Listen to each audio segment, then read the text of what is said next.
afternoon to you all. Welcome inside the friendly confines of David E. Hastings Stadium here near downtown Guelph. It is Guelph Royals baseball here on YouTube. My name is Mark Perry alongside Neil Srivastava, and well, we got a Saturday afternoon tilt between the Royals and the visiting Toronto Maple Leafs. And Neil, just first of all, right off the top, both of these two teams coming off of a short turnaround here. Yep. Of course, both teams less were than 12 hours last night. They pretty much got hit the pillows and had to get back up again as far as everything else. And both teams victorious in the later stages of the ball games. Royals staging a comeback in the later stages, winning in the ninth inning, and of course the Maple Leafs upending the Hamilton Cardinals 8-7 in the top of the ninth inning with a trio of runs as well. Of course, looking at it individually for Guelph, coming into this game, that win over Brantford, huge after losing 5-2 against Barrie on Tuesday night. What do they have to do here to try to string a couple of wins together, and more importantly, they've been victorious over the Leafs here so far. Oh, exactly, and of course the Maple Leafs coming in back on the win column after a couple of tough losses, and now they're going to have to regroup and everything else. You saw the lineup change last night for the Maple Leafs. The big noticeable thing is Jose Vinicio is out of the leadoff spot. He's actually batting seventh again tonight. Jordan Castaldo in the leadoff spot. Alan Ross filling him in this morning. Last time Castaldo bat leadoff was actually in the 2021 playoffs. That's a little while ago. So how does Dino Romel feel about this? Let's go right to that interview with the Guelph field manager. All right, Dino, a Saturday afternoon, a quick turnaround. First of all, take us through last night and the comeback victory in Brantford. I thought it was a big character game for us. We fell behind 2-0, didn't play well defensively, but we kept battling back, hit some balls hard early, and so had some key hits. I think the great thing for me was a contribution by everybody, but our pitching staff again has done such a great job to keep us close and allow our offense to come back. Now, as mentioned, quick turnaround. You go from a late game last night to a 1 o'clock start here this afternoon. Just take us through just the approach going through the quick turnaround from last night and coming up against a Toronto Maple Leafs team that's pretty hungry for wins. No, absolutely. They have a quick turnaround as well. It's not an excuse. So we got to get used to this sort of stuff. It's going to be a challenge for us. We're really short-handed today, and we're trying to patch together some things, but that's been the case so far this year. So we'll see what we can do today. I'm very confident the guys on the mound. Cush has done a great job all year, and we're gonna try and get a couple more innings out of him, and hopefully, like I said, our pitching staff will keep us in, and our offense can get together. Couple of guys that are up in the batting average stats throughout the league. Obviously, Josh has been hitting El Fuego as of late. Maybe just take me through some of the maybe the unsung heroes on this team that might not be highlighted every now and then. Well, I'll tell you what, J.D. Williams has been on fire. He's been hitting the ball hard. He's had great approach every time he's gotten to the plate. He's a guy who's been very, very consistent to start the year. I'm really excited about what he's done. Ohashi's, he doesn't strike out very often. He's been putting the ball in play. Yesterday laid down a great bunt to get us going. We've had, again, contributions up and down the lineup. So having Brando LaRue back is good. Connor Morrow tweaked a hamstring last night, so he's going to miss a little bit of time. So LaRue's going to move over to shortstop. He's a guy that, again, had some really good at-bats, and we expect big things from him. So up and down the lineup, I think you look at the guys contributing every single night. And, our batting average as a team is really good, and of course, like I said, our pitching staff's done a great job. Teams on a year-to-year basis tend to look similar, but at the same time, too, a lot of plug-and-play, if you will, a lot of new players coming into the league as well. What do we know about this Toronto Maple Leafs team? They're a veteran team. They got guys up and down the lineup that can hurt you. They have a lot of power. They get some great speed with Vinicio and Ryan DeSantos. I have a lot of respect for them. They've struggled, but they've been in every game they've played. And again, I think when it comes down to it, they're going to be a team that you're going to have to beat in the playoffs deep, just because of the talent that they have and the veteran savvy that they have. They know how to win. And then at the end of the bullpen, they have Richardson, who I think is is a former big leaguer, but he still pitches like he should be in the big leagues. 3 strikeouts last night and an inning pitched and got the save. So you want to make this, they really shorten the game. So especially at Christie Pitts, they dominate there. So hopefully we take advantage of our home field advantage today and come out on top. All right, best of luck today. I appreciate it. Thank you. And there you saw Dino Rommel, the field manager, and one thing that he pointed out there as well is that Connor Morrow injured in last night's game. That's why you're not seeing him in the lineup here for the Guelph Royals this afternoon. This is going to be kind of a makeshift kind of lineup here this afternoon for the Guelph Royals. Exactly. A couple of Morrow up with a lower body injury. Not sure exactly what it is, but he's expecting this 1 to 2 weeks here as far as while he recovers from it. Wish Connor all the best. And, of course, now the Royals with a little makeshift lineup. Yuki Nariya batting in the 9th spot at the designated hitter. Last time a designated hitter was a pitcher in this lineup, of course, was a guy named Claudio Custodio. So it went pretty well for him. Yeah, it did. It really did. And, you know, for him, he's never actually taken it at bat in the IBL before. So I'm very curious to see what his approach is at the plate. Exactly. Jacob Cush on the hill for the Royals this afternoon, looking for his 2nd victory of the season. You know, for Jacob Cush, of course, coming into this game, he's got a 1-0 record so far. No ERA, in fact. Exactly. He hasn't given up a run. So that's a good sign. 14 strikeouts to 5 walks, so that's a good ratio to work with. And when you have 2 starts and you've gone through 10 innings, so roughly you're going to get about 5 innings out of him. You might get a little bit more out of him this afternoon. How big is it to have him stay on the mound as much as possible here today? Well, exactly, especially when they played last night in Brantford as well. So a couple of guys got a few more innings work here. But, yes, Dino's got a couple pitchers in reserve here today, but don't want to have to go to him until probably about the 6th or 7th inning. That means Jacob Cush has done his job and kept the team in the ball game. And there you see the lineup on the screen there for the Maple Leafs. Jordan Castaldo, the IBL veteran, working first base, his usual spot. Justin Mara over at the DH. Marcus Connect in center field. Jonathan Salazzo, the train conductor himself, over at third. Cole Murchison, Ryan DeSantos, Jose Vinicio, Dan Mara, and Dion Chialtis working 1 through 9 as we are getting set for some baseball here on a Saturday afternoon. Glad you can join us here on the Guelph Royals YouTube page. Mark Perry, Neil Srivastav will take you through this game.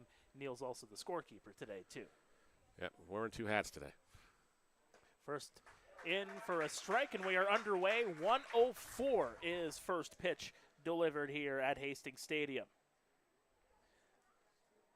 Of course, with Castaldo, just a guy that knows how to get on base, which kind of surprises me when we talked about it, Neil, is, you know, the fact that this is the first time since the 2021 playoffs or 2022 playoffs that he's actually back in the leadoff Well, position. exactly, and I think last night the Leafs just wanted to win at all costs last night, so they were changing the lineup up drastically, taking some of the pressure off Vinicio, who wasn't battling too well as far as leading off of and then the innings and everything else. I think his average is about 156 right now. It might have gone up a little higher as of last night, but just wasn't getting on base. But now he was able to see a lot more pitches last night. Stole a lot of bases, too.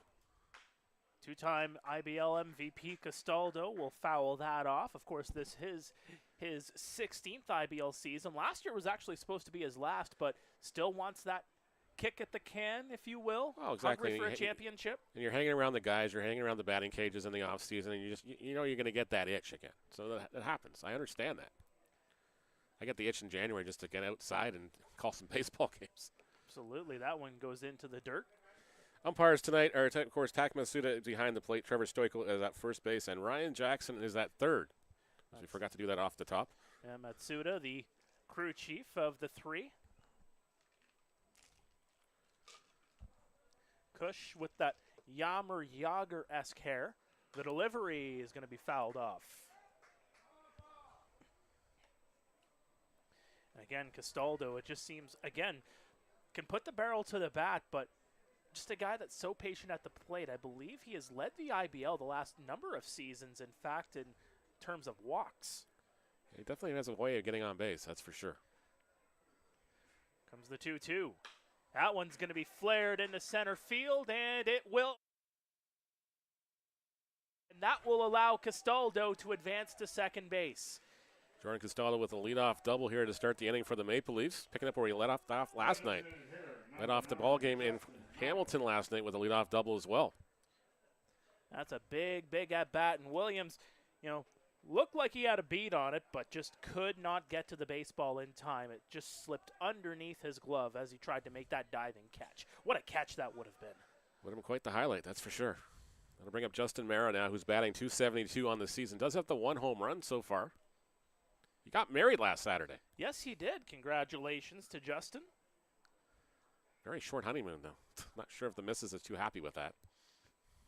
I'm sure they'll have another one soon. I'm sure. Maybe in the off season. Yep. Fly to somewhere beach weather-esque in the wintertime. Cush's first offering to Mara misses low for ball 1. Yes, indeed. The delivery, swing and a miss for strike 1. Now Justin Mara, of course, in his 8th IBL season. Part of the first family of Toronto Maple Leafs baseball. Yep.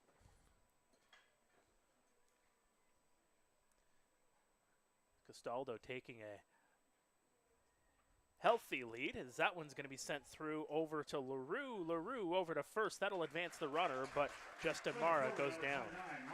Mara's retired 6-3. Move Jordan Castaldo to third base. Runner now 90 feet away with 1 away for the Maple Leafs. Yeah, Marcus Connect coming up here, the center fielder. Of course, took a year off last year.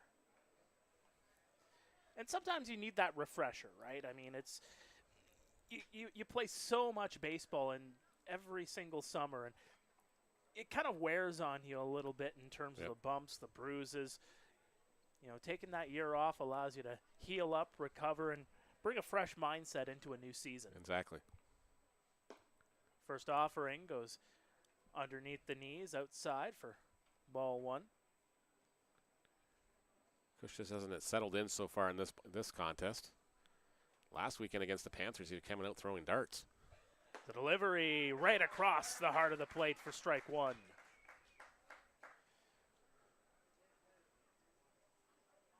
Yeah, and I mean that was a quick game too. 2 hours, 25 minutes. I was okay with that, especially when I was going down the road to call that game in Hamilton right after that. There's too. a swing and a miss for strike 2.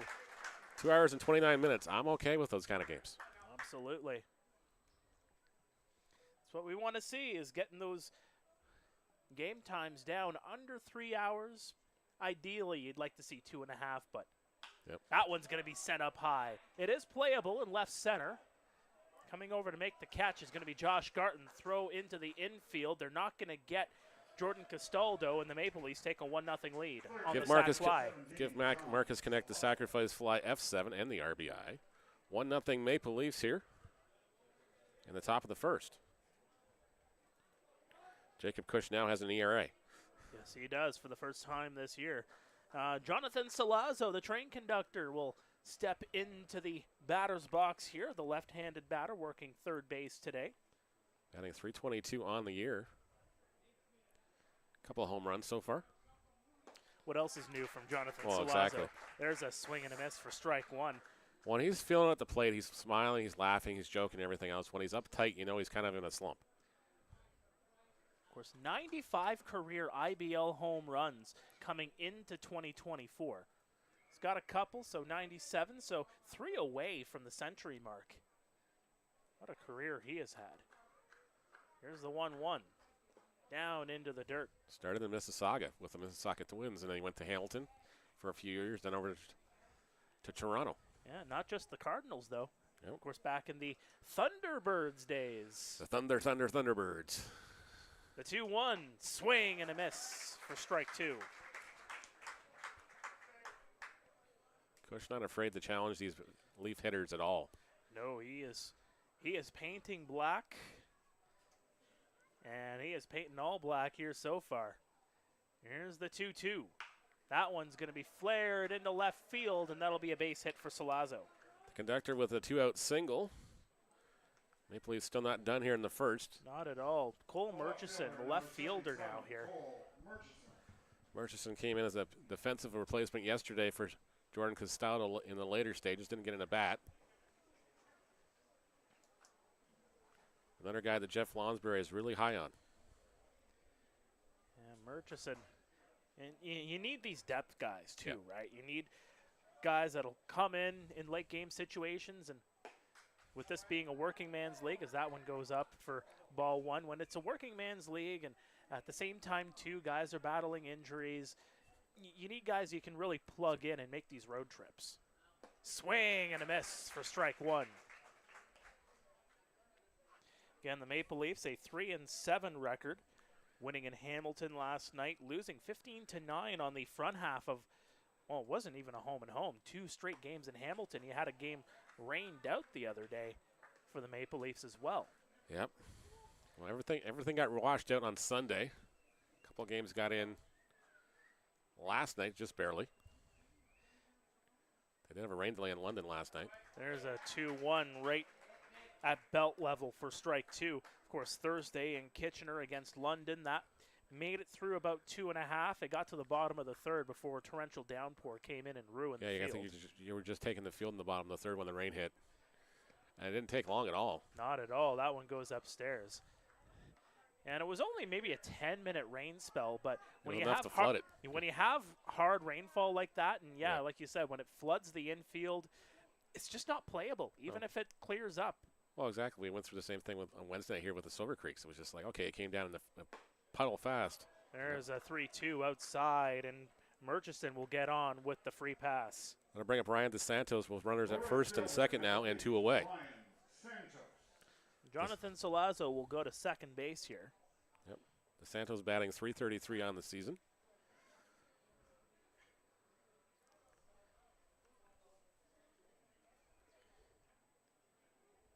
Fifth IBL year for the former Oklahoma State player.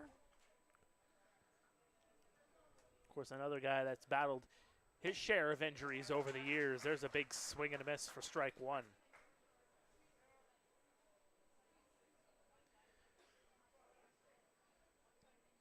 Number of lefty batters in this Maple Leafs lineup here today. Facing the righty and Cush as that one goes upstairs for ball 1. Jose Vinicio taking some hacks on the on-deck circle. You know, a guy known for more of his defense than anything, but he's got incredible speed too. He really does. I mean, that's why you put him in the leadoff spot when you do, is that one goes outside for ball 2. If you can get him on base, he can really threaten. Of course, the Maple Leafs 19 for 23 on stolen bases this year as a team. They were definitely stealing them at bunches last night. The delivery, swing and a miss for strike 2. And if you're Jacob Cush, again, still just challenging the batters here.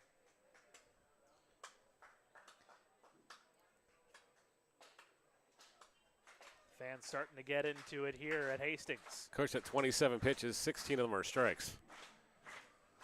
Number 28 upstairs for ball 3. And this, well, like you said, partner, getting into the 30 range for a single inning for pitches doesn't bode well if you want to get this guy deeper into the game. Well, exactly. You're looking at a 30-pitch inning in the first inning here, and then maybe more. We'll see. The 3-2, that one will miss, and the bases are loaded. The locals not liking the plate umpire's calls so far, asking where the strike zone is. And Jose Vinicio will be the batter now. So after Marcus connects sac fly, that's a single for Solazzo, Murchison, and DeSantos, both back-to-back walks to bring up Jose Vinicio. And, well, this is a guy, you know, going into the 7-hole here. Imagine how much confidence he can develop by putting this one in play. Swing and a miss, and that one there, a little bit more on the inside. Yep. Right there. I think that was a hole. Just try to get barrel to the bat.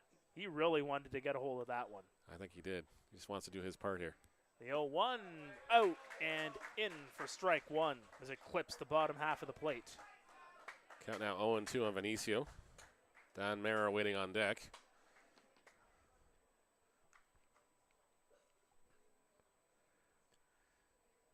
Cush gets the sign. And that's going to be fouled off the foot, and Vinicio will stay in it. Yep, he's going to pick up the ball, hand it to the umpire, and take a couple seconds to walk that one off.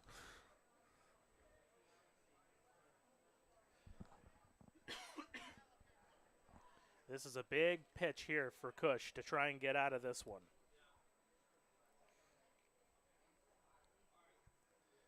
Bases loaded. The 0-2 coming here with 2 out. Upstairs, 1-2.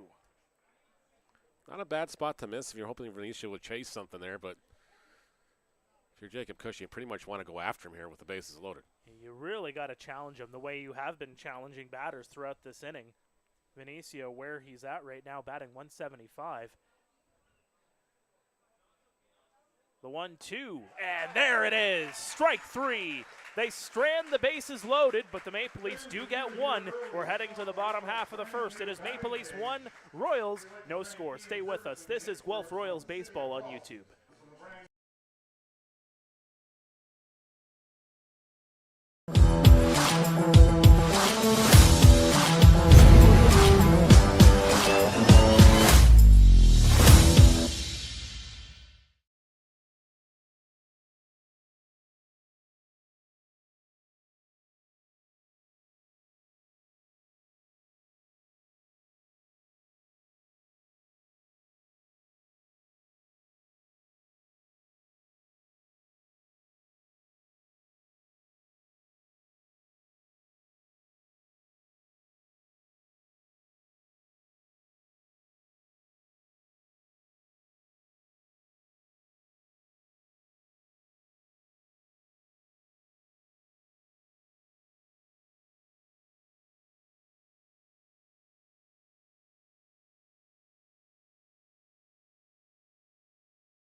Welcome back to Guelph Royals Baseball on YouTube. Back here at Hastings Stadium for the bottom half of the first. Marek Deska, the starting pitcher for the Maple Leafs, taking on Brando LaRue, and he'll take a first pitch strike just more to the outside. Deska, the Polish Prince, is also a member of the Polish national team. He's pitched many, many years here for these Maple Leafs. Or High Park Brave. That one's going to be popped up and out of play. Deska, 16 years in the IBL. Actually played for the Maple Leafs all the way back in 2006.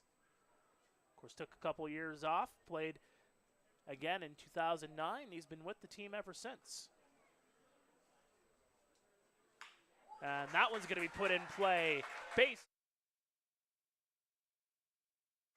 LaRue picking off where he left off last night with a single. And J.D. Williams, the center fielder, will be the batter now. This is a good thing for JD as well, too. I mean, you put him into the second spot here. Yes, you have a makeshift lineup, if you will, here today. You have Josh Garton playing out in left field when he's usually playing first.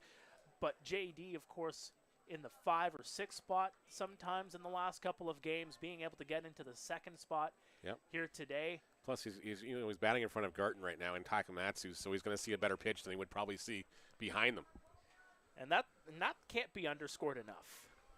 The delivery, and that will just miss outside for ball 1. Because Deska's just trying to get a ground ball here to get a double play and not have faced Garton and Takamatsu with runners in scoring position. Yeah, he needs this out here. He needs a couple of outs here. The 1-0, and there's a strike just above the knees. Looked like LaRue was going to go on the first motion there, but then he stopped in his tracks. I'm not sure what happened there. And it's interesting with Deska, just the delivery here of his pitches, almost lackadaisical, but still a lot of power, as that one's going to be popped up high. Playable in right field. DeSantos coming over, and he'll make the catch. Williams just got that one off the end of the bat and a little too far underneath that one for the first out, and F8, F9 is the first put out. All right, here comes Josh Garton. His average has dipped over the last couple of games, but He's still batting .450. Still batting .450. Not too shabby. Not too of course, shabby at all. May Player of the Month in the IBL for good reason. And when you're hitting .750. Yeah.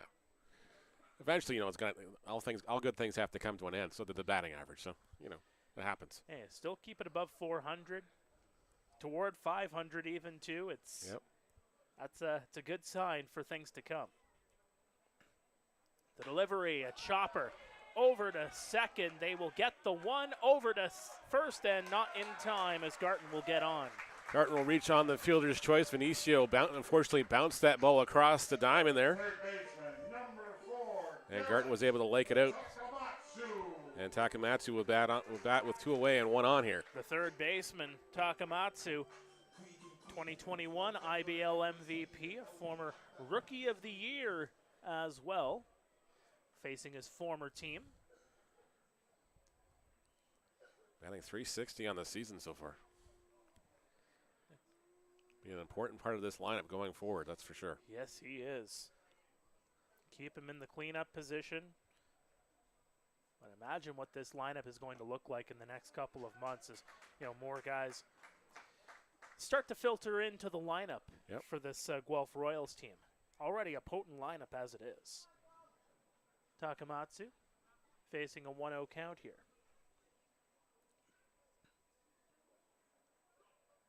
Well outside for ball 2. And that's the patience of Garrett there, just holding off on the ball, knowing that there is no chance he's getting at that one. Well, exactly, and Deskin knows he doesn't want to bring anything in his wheelhouse here, too, so he's trying to pitch him as far away as possible, hoping to reach at something and get a ground ball out. That one's going to be flared up high.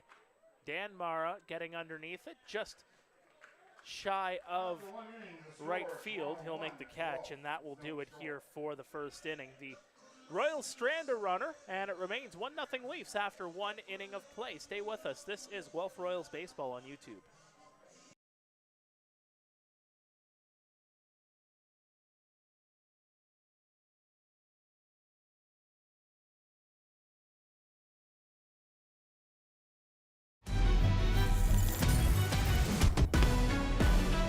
Heard you looking for a hero.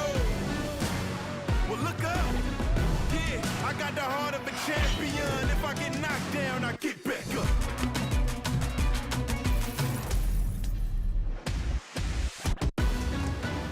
I got the heart of a champion. If I get knocked down, I get back up.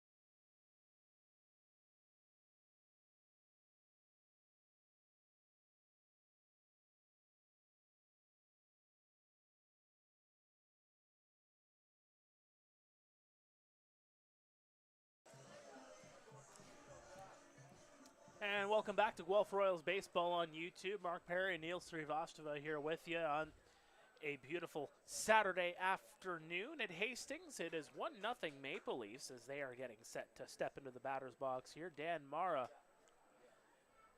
the second baseman who just made the catch to end the first inning, will step into the batter's box here. Maple Leafs setting up 8-9-1 in the second inning here for sure. We're leading 1-0. There's the delivery for strike 1. More to the outside with that pitch. It started to go in, but it curved out right at the last second.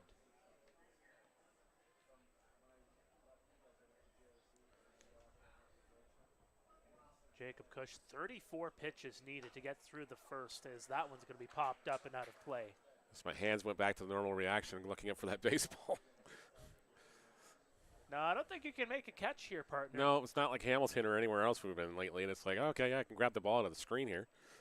We're not going to get hit winning here. What ballparks in the IBL can you make catches from the press box? You need one of those one-handers like the guy in Texas the one time. Yeah. The 1-2 outside, 2-2. Yeah, there's only so many IBL stadiums where you can bring your glove if you're immediately behind the backstop. The 2-2 is going to be sent out of play. Well, most of them have tall enough screens, but even in Hamilton, if it just goes off and it drops down a certain way, it could actually come through. We got close last night, bounced just off to our left. And Kitchener, of course, you got a high fence, and then it kind of curves toward the field at the very top. The 2-2 chopper down the first base line. Kawara will tag the bag for the first out of the inning. Kawara calls his own number, 3 on assist and goes to put it. And I'll bring up the 9-hitter now. Yeah, Dionysius Chialtis. I'm going to say that wrong today, so I'm just going to apologize right off the bat, Dionysius. Hey, I got to credit Thomas West. He's been updating my my score sheet as the transactions have been made by the Maple Leafs. Big shout out to him. Of course, he and the team over there at Christie Pitts do a phenomenal job with the Maple Leafs organization, as that one's going to be popped up by Chialtis. And LaRue, good job there, calling off Takamatsu. He got a beat on it, and he makes the catch. 2 away quickly here for Jordan Castaldo now, who doubled and scored in the first inning. And how big is this? That is 2 quick outs for Jacob Cush. Yep. Well, you and I were worried mentioning it just as we were between innings. A vast difference as far as pitch counts go. Yeah, just for reference, 9 pitches for Marek Deska needed to get out of the first. So we'll see what happens. That's why you play 9. Indeed you do. Castaldo, the batter, outside for ball 1. It's like Cush just lost the release point on that one just at the later stages. Of course, taking on a 10-time IBL All-Star. That one's outside for ball 2. Of course, a 6-time IBL champion with the Barrie Bay Cats. One of the best hitters in IBL history, to say the very least. The 2-0 is going to be put out of play.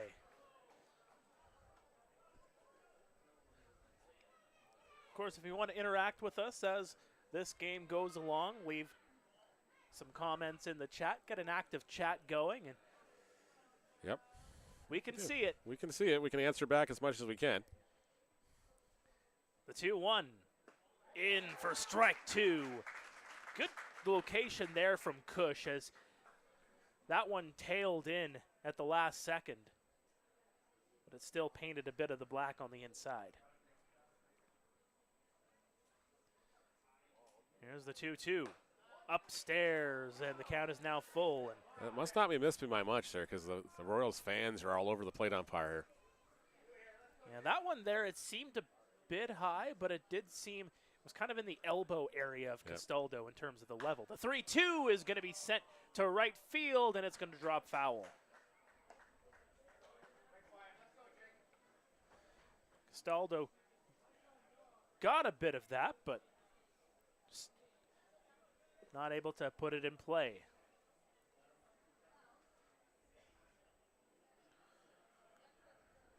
We'll see what he can do here with the 3-2 once again. Swing and a miss, they got him. A 1-2-3 inning for Jacob Cush. We are through the top half of the second. Stay with us. Royals coming up to bat here in the bottom half of the second.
Welcome back to Guelph Royals Baseball on YouTube. Bottom half of the second inning upcoming here. Jeff McLeod in the batter's box here.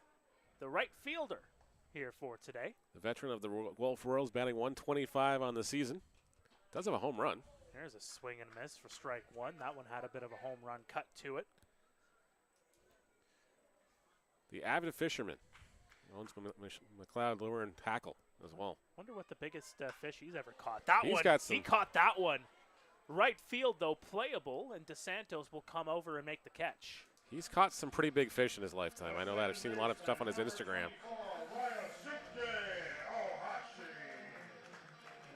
So Ryosuke Ohashi comes in here now from Japan.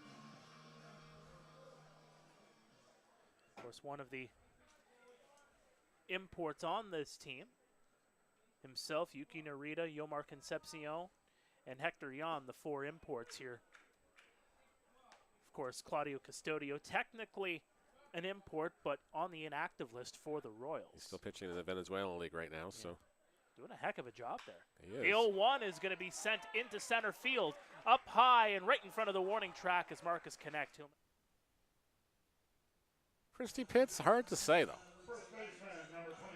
It had the height, but I don't know if it would have been out. I mean, that might have been in Salazzo Field Yep. if it were Christy Pitts.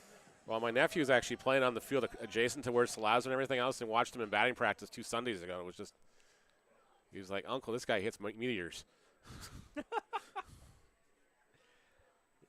got a lot of power. Arthur Kawara now the first baseman. I'd like to see a Sriwastawa playing baseball again. That one set up high. Playable here. This could be a quick inning. Dan Mara will come over and make the catch. Indeed, it is a very, very quick bottom half of the second. We're heading to the third here at Hastings. It's still 1-0 Maple Leafs.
Welcome back to Guelph Royals Baseball on YouTube. 1-0 Maple Leafs as we head to the third inning of play. Mark Perry, Neil Srivastava here with you.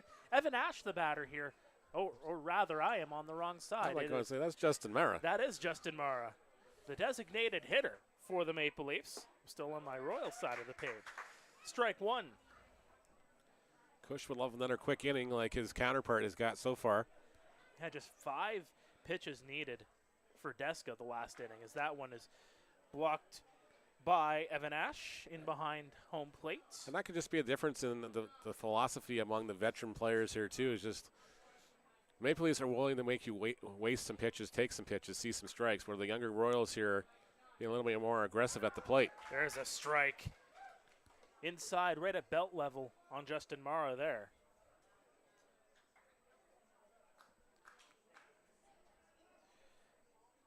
multi-time first-team All-Star in the IBL. There's been a number of great catchers that have come through over the years. There definitely has been. He is definitely one of them, as that's chopped down the first baseline foul.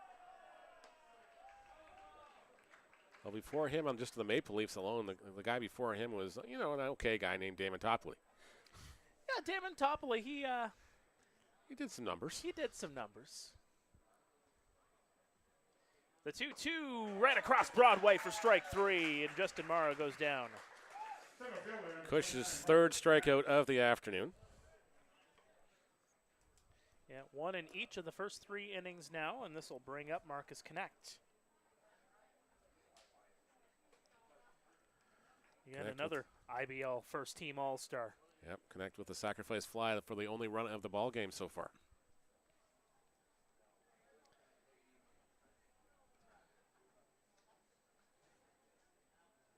Course, batting 158 coming into this season. There's strike 1. 6'1", 200 pounds from Connor State College. Of course, another hometown boy from the GTA, is there's one that goes inside for ball 1.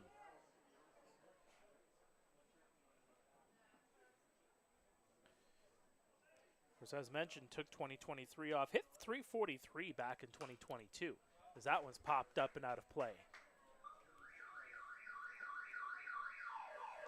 And that was the sound of a siren. I swear that ball did not hit a car. Nope. It was just somebody having some fun beside us here. I'm going, oh yeah, we're not here. Jenny's at home right now with her car, so that's not our car getting hit with anything either. So yeah. That ain't my car either. Oh. Here comes the 1-2. Swing and a miss. They got him. And congratulations on the new wheels, by the way. Oh, thank you, thank you. Hopefully there's no cheese from a sandwich thrown in London this time. I still can't get over that. I still can't. So this was the first time I actually called a game in London. Yep. Parking at Labatt Park. Beautiful park, by the way. Historic park. Walk out on the side of the road, and right next to my gas tank, someone threw a piece of sliced cheese on my car. I still don't understand Unpeeled, that. and it just stuck to the side.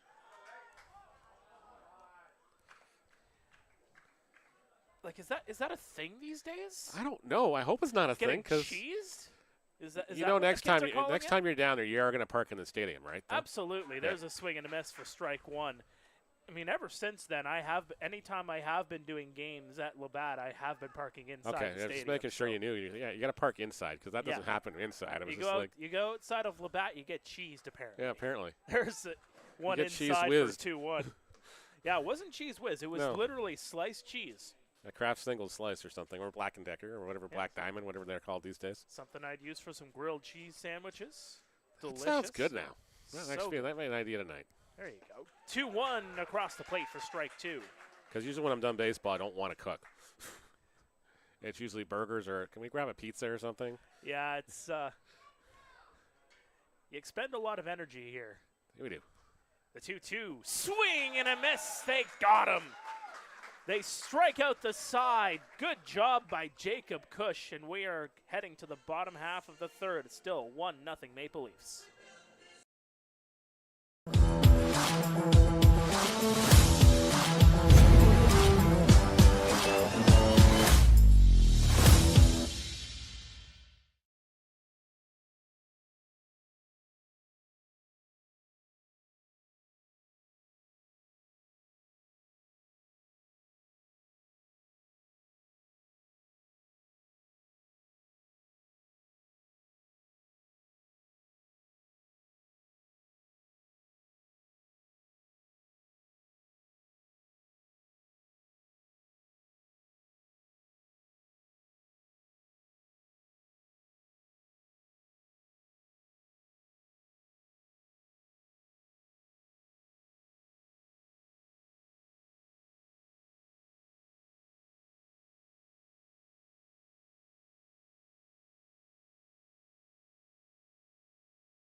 And welcome back to Guelph Royals Baseball on YouTube. Mark Perry and Neil Srivastava here with you at Hastings Stadium. It remains 1-0 Maple Leafs here in the bottom half of the third. Evan Ash, the batter here for the Royals.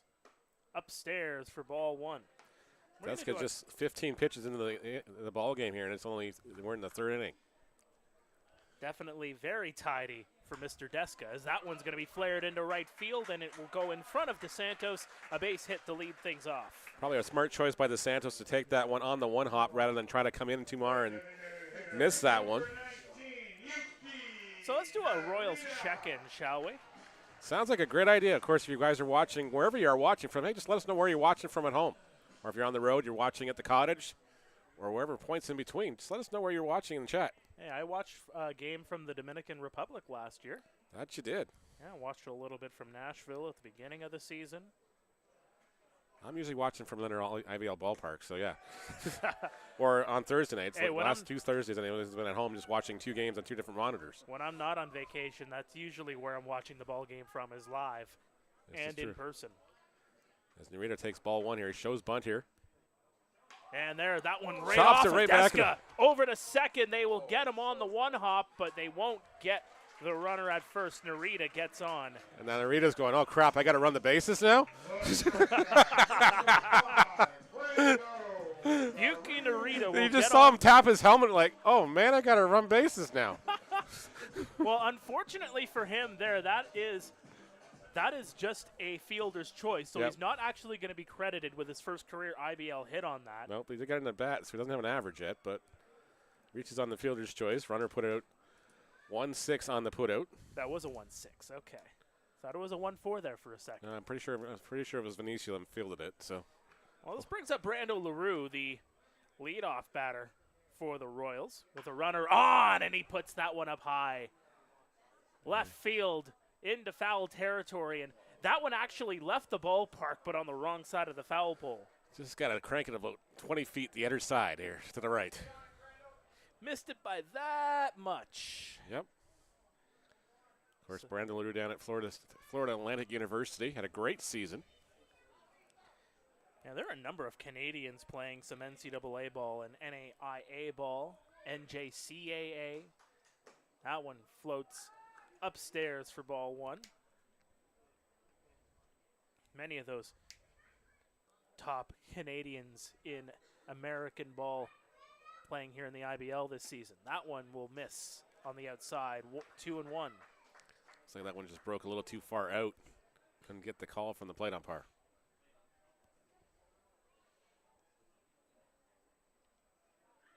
Of course, LaRue originally from Markham.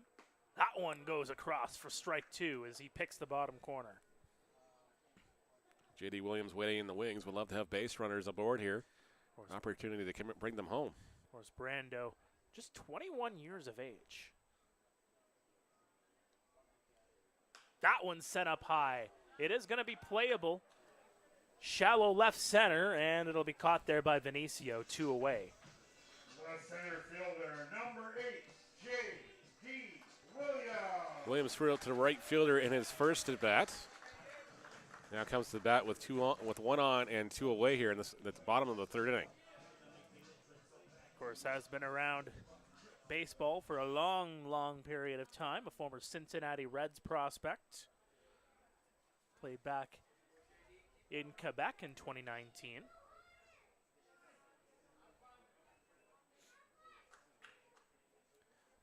And he watches that one go under the knees for ball 1. And again, Williams, another speedy guy. You can get him on base and be a stolen base threat, but you got to get him aboard. So we got Lyndon watching from PEI. That one's outside. We got friends who don't bother messaging in the chat, watching from Milwaukee, Wisconsin, and somebody watching from Chicago as well. They were text messages. And then you just got butts. Yeah, just got butts. The delivery outside, and looking to frame that one up was Chialtis, but just the way that ball broke more to the outside, there was no way that the home plate umpire was going to call that one a strike. Not for a lack of trying, though. Nope. The 3-0, well outside, and that's a 4-pitch walk to J.D. Williams. That brings up the always dangerous Josh Garton with 2 on and 2 away here. So Yuki Narita now in scoring position as he and Vinicio have a couple of words. I guarantee Vinicio's like, do you even know how to run the bases here? Like, come on. Like, you know where home is, right? Oh, like, he's telling him left foot, right foot. yeah, pretty left much. Foot, right pretty foot. much. We're having fun with Yuki, and, you know. We love him, though. Yeah. You know, Yuki's a good sport. Yep. And that one goes across Broadway for strike one. Chialtis thought he lost it there. Yeah, and the umpire's looking at it, too, and going, okay, Gart's having a good laugh with him. Just a happy, happy guy, and Yep. how can he not be happy with the way he started this season? Gart Mania in full effect. It's running wild. If you trademarked that, by the way, you got to get some T-shirts going. I've been saying it for the last 3 seasons. Yep. Back even when Garton was in Hamilton, I was still saying it. Yep. Just make sure you get a cut of the royalties then. Hey, Royals fans, if you are watching this right now, if you want to get a Garton Mania T-shirt and bring it here, I will post it on social media. Yep. That one checked. And Maybe we'll that find one's some outside. time Monday or Tuesday to design something for that. Hey, maybe. Maybe you get Garton written in Royals letters. Maybe Yeah, have Mania written And then, in. like the Hulk font or something. Yeah, There we go. That would work. exactly. We're going to sell a lot of them. Bright red T-shirt. Swing and a miss. But we got a quick piece of it there. Great crowd on hand this afternoon, too. I mean, it's a beautiful, beautiful afternoon here. You have people lining the sidelines. Of course, when you come into Hastings Stadium, you can sit in the grass, bring out your picnic chairs. It's definitely on the IBL bucket list for a lot of fans to come here and just bring their lawn chair as Garton There's- goes down swinging. Yes, indeed. That'll end the inning. Couple runners are stranded. It remains 1-0 Toronto. We'll be back after this. Stay with us. This is Guelph Royals Baseball on YouTube.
Welcome back to Guelph Royals Baseball on YouTube. It is 1-0 Maple Leafs here in the top half of the 4th inning. Cole Murchison in the batter's box here for the Maple Leafs, taking on Jacob Cush.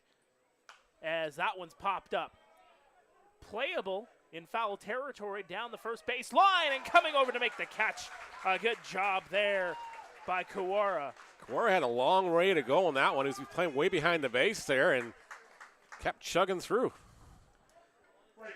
You almost fell into that Bermuda Triangle effect with 2 others coming in, including Jacob Cush, the pitcher. But just a great grab there from Murchison, from Kawara to retire Murchison. Bring up Brian DeSantos, who walked in the first inning. Of course, 19 degrees and cloudy here at Hastings. A little bit of a breeze as that one goes outside and up top for ball 1.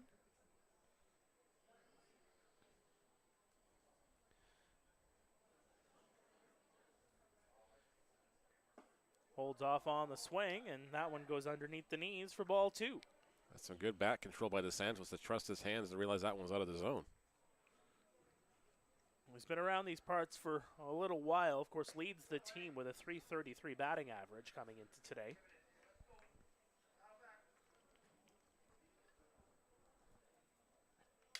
A home run to his credit. 12 for 36 coming into today. Here's the 3-0, and there's a strike. DeSantos, he looked like he was trotting over to first, but he thought that was low and outside, so he was on his way to first. yeah, Matsuda said, get back in there, young man. The 3-1 upstairs, and that will be a free pass. Vinicio now the batter. 0 for 1 with a strikeout in the first inning and the inning. And again, just a guy that's looking for that one hit that'll really get him kick-started in the right direction. Yep. He's definitely more than capable of finding new ways to get on base here, that's for sure. Especially with his speed. Absolutely. Guy that hit .357 in the playoffs last year. Throw over to first, not in time. And the fans can't believe it. Failed pickoff attempt on DeSantos. Of course, you think about Vinicio in the last number of games, had a 4-game hitless streak and then comes back and goes 3 for 5 last night against Hamilton. Yep. Including a double.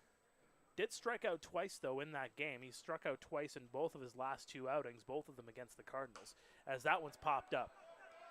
Is it playable here for Ash? Ash looks, sees it, and he makes the catch. Second baseman, number 6, Dan Mara. 2 away now for Dan Mara, who's 0 for 1. He grounded out to Arthur Kawara unassisted in the second. Of course, Danny Boy looking to put more runs on the board here for the Maple Leafs.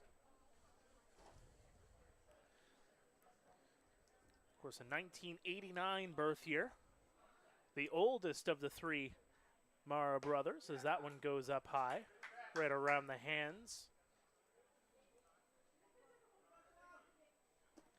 Of course, he'll be 35 this year. The runner's going to go over to first, and they're not going to get him. Good jump there from Ryan DeSantos, and he's able to get in safely. Count is 2-0 on Dan Mara now.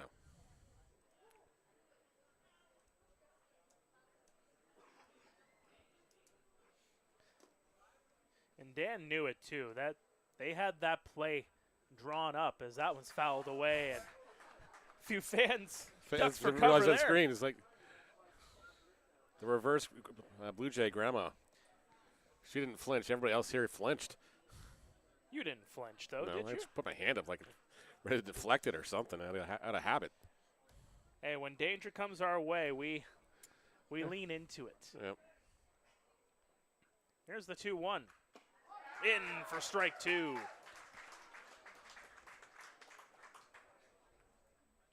Of course, that pitch count getting ever so higher for Jacob Cush. Needed 62 to get through 3. There are some people down in the Royals bullpen now, but I don't think anybody is throwing just yet. Look over to second base at DeSantos, who takes a healthy lead. Over to Ohashi. Ohashi over to first, and they'll get the out. A 1-4-3 double play as Cush deflected it over to the second baseman. That will do it here for the 4th. We're heading to the bottom half of the inning. It is still 1-0 Maple Leafs.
Welcome back to Guelph Royals Baseball on YouTube. Mark and Neil here in the press box, and it is still 1-0 Maple Leafs, getting that run all the way back in the first inning. That came off of a sac fly from Marcus Connect. It's been all zero since then as Garrett Takamatsu takes for ball one. Takamatsu coming to action, batting .360 on the season. He's 0 for 1 in the contest, so his average is going to dip a little lower. Working third base today as Chopper down the third base line, the hot corner. Salazzo over to first, and Castaldo has to come off the bag to retrieve that ball. And just unfortunately an off-balance throw by Salazzo pulled Castaldo off the base, and Takamatsu will reach on the E5. And that's going to be a theme here that we're looking at with the Maple Leafs so far this season. 24 errors committed by the Maple Leafs this season. That is first in the IBL, or last in the IBL, no matter which way you want to look at it. Yep. So Jeff McLeod steps in here, and he'll take a first pitch ball just on the outside corner. Of course, one of two games happening right now in the IBL. Kitchener-Welland, top half of the third, tied at 1. And that's fouled away by McLeod. Third game of the day will happen at 7:05 Eastern. Chatham-Kent hosting Brantford. Of course, Chatham-Kent coming off a very long road trip, their first one of the season. They released a couple players yesterday as well. Yes, they did. One of them was the manager's nephew, Miles Norman. Chopper over the head of Castaldo. And that'll be a base hit. The second baseman. My guess is Norman is probably going to another league, so that's probably why they released him. I mean, you got to clear up those cards, right? Yeah, well, especially with an import card, too, so definitely one of those kind of situations. Maybe he was just had an opportunity in the States or wanted to go home. Maybe he was homesick. You never know. Maybe. Either way, they have an opening there for any imports. Of course, they'll have the ability to have 5 imports on the roster next season, as is every other team in the league. Runners on first and second for Ohashi, trying to bunt that one down the first base line, but it looks like it actually went off of his foot.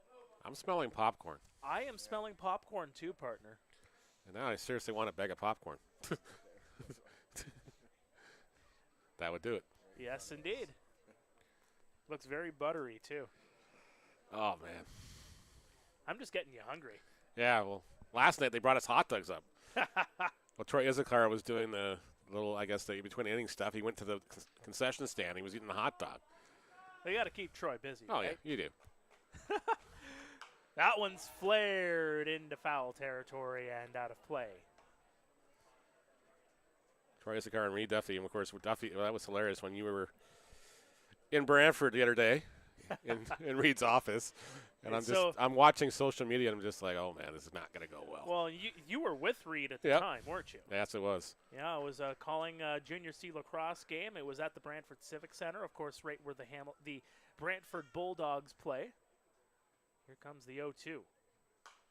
Flared foul the other direction. Of course, the broadcast booth where I had to call that game that night was right where Reed and Troy call their games for the Bulldogs during the Ontario Hockey League season. I will say a lot more cozy and a lot more room to work with than when you're an away radio player, play-by-play guy in the OHL in Brantford, as that one's sent out of play. That might be something that they can work on to extend the press box. Again, just a work in progress. Of course, the Bulldogs basically had to move on the fly, and they had to make their renovations on the fly. Yep, they did what they could, given the time constraints they had. And for what they had, and for what we had to work with, still a phenomenal barn to watch and call hockey. Hashi fouls that one off to stay alive at 0-2. He's 0 for 1 today, but he is batting .296 on the season so far. A guy that's deeper into the lineup that can really just get you some hits and get on base, get guys on board.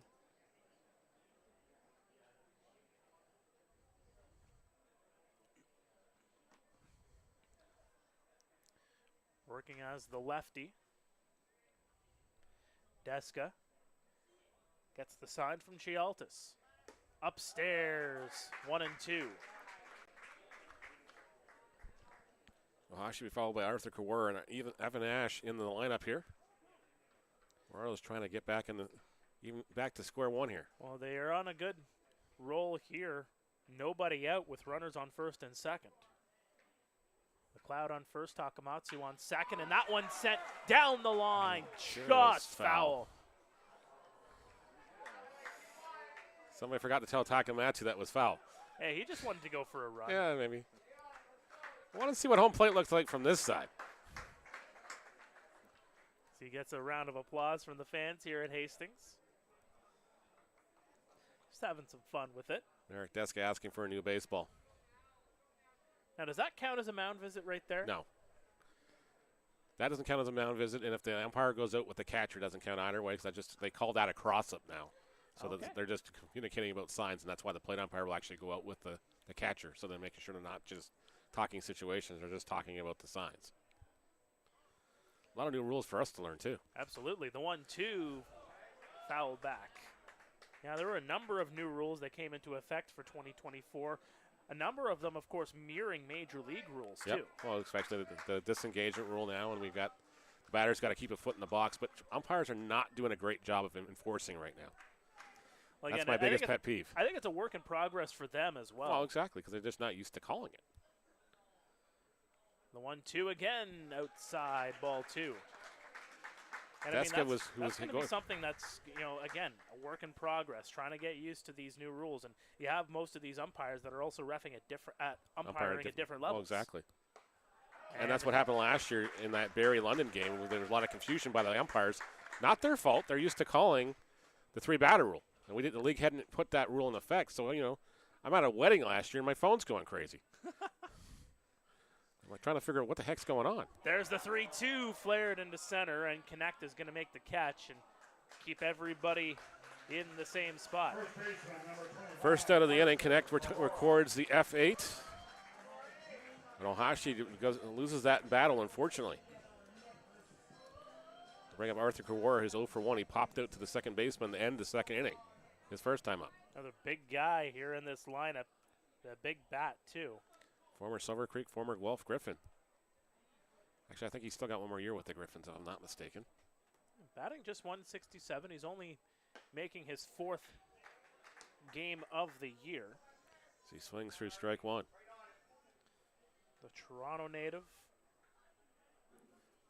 Just 23 years of age. Nearly a New Year's baby. Born on January 4th. This goes outside for ball 1.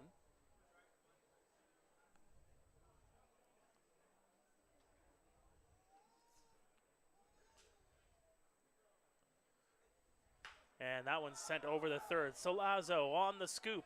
Over for 1, over for 2, and they get the double play. 5-4-3 double play. So they get a couple runners aboard with nobody out, but the Maple Leafs get out of a jam. They remain up 1-0 here at Hastings on a Saturday afternoon. Stay with us. 49 pitches, 31 are strikes.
And welcome back to Guelph Royals Baseball on YouTube. Mark and Neil here in the press box here at Hastings Stadium as we are getting set for the 5th inning of play. And this is an interesting one, Neil. You got to run in the first if you're the Maple Leafs, and you've been able to hold on to this lead all the way through so far. The Royals have had their opportunities, just unfortunately not getting that timely hit they need so far. We'll have to see if the trend stays the same here, or if the Maple Leafs can put some more runs up here off Jacob Cush here in the 5th inning. And it seems like Jacob Cush has been settling in a little bit more as this game has gone along. Again, had that 34 pitch at bat in the first, gave up the run, but retiring 7 straight batters after that before issuing the walk to Ryan DeSantos back in the 4th. Again, just seems like this is a guy that, as the game gets into its deeper stages, a guy that is figuring it out as they go along. Oh, exactly. And it's just, getting accustomed with the plate umpire and where his zone is, too. And there is ball 1 on Dionysius Chialtis.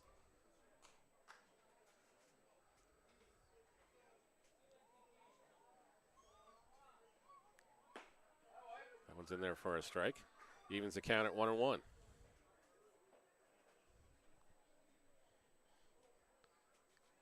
Quick, the producer's coming back. There we go. There we go. Thank you for covering for me, partner. No problems. The delivery in for strike 2. Gialtis flew out in the 2nd inning for an F6 to the shortstop. 1-2 is the count now. Yeah, Chialtis, the catcher. A young man that's looking to stay in this lineup for the long haul, if you will. Of course, working as the catcher in behind Justin Mara, it's definitely a 1-2 punch that the Maple Leafs look to hold on to for quite a long period of time. Well, Mara doing a yeoman's job last night, threw out several base runners that the Cardinals kept trying to take second base on. The 1-2 downstairs, 2-2. Of course, they also signed former Royal Chris Robinson this week as well. So he'll probably do some catching for them as well, the expert Ontario native. But again, it just gives Mara a break, especially when they got 3 games in 4 days or stuff like that, too. And just guys.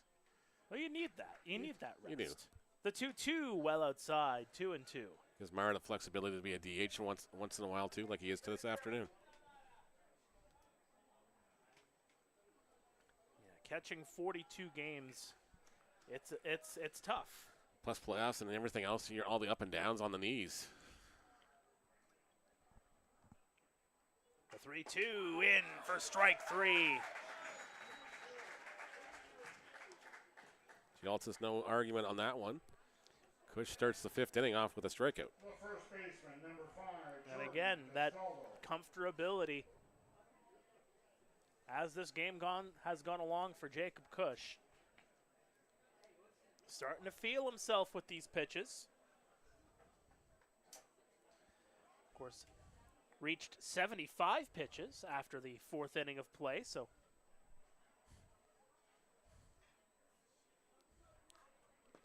the delivery over to Ohashi. He'll get that one on the roll and over to first, and they'll retire Castaldo. Like you mentioned earlier, Mark, Cush is definitely settling in here. Just feel the game's kind of going back to his pace, where the first inning he seemed like he was fighting the baseball on the hill a little bit. Well, you credit the Maple Leafs and just what they can bring to the dish at the beginning of the game. They can come at you hard. They can come at you quick. They have some big boppers at the top of their lineup. I mean, again, 1 through 4. I mean, Castaldo, Mara, Connect, and Salazzo. I mean, that is historically here in the IBL is Mara takes strike 1. Historically in the IBL, those 4 batters are some of the best batters we have seen over the last decade. No question. The 0-1 in for strike 2.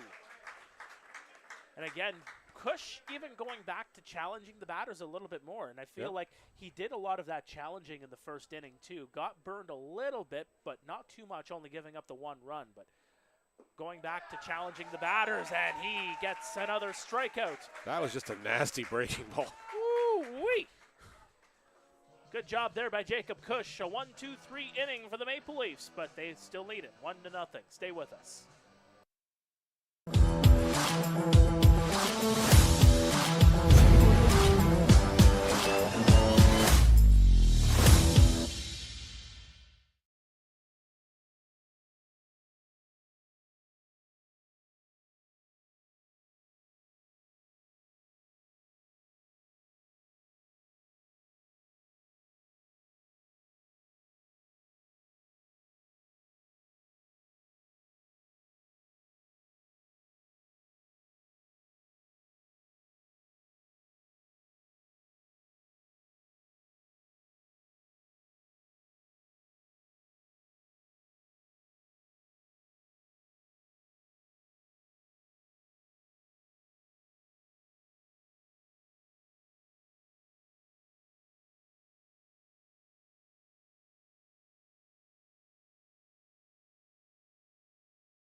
Welcome back to Guelph Royals Baseball here on YouTube. Mark Perry, Neil Srivastava here with you.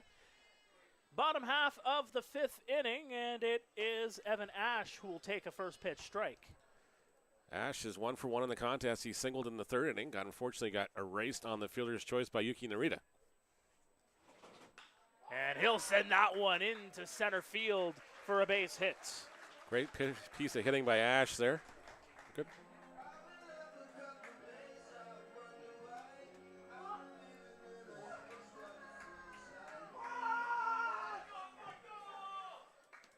The fans are getting on the bat boy to bring the bat back into the dugout area. A lively crowd here this afternoon. The grandstand's full. And we have a pinch hitter here for the Royals. It should be David Stanley, but not sure what Bruce Barker read off the lineup card there.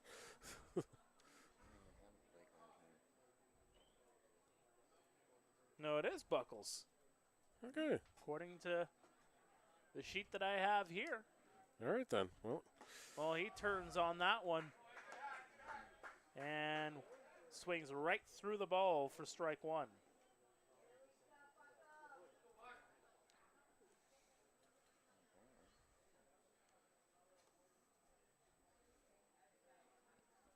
course, Buckles making his season debut.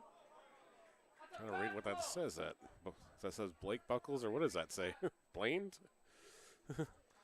Wish I could tell you, partner. I'm having trouble reading Dino's writing as well. Oh, man. I know he's Greek, but still, make it English. That one's outside for ball 1.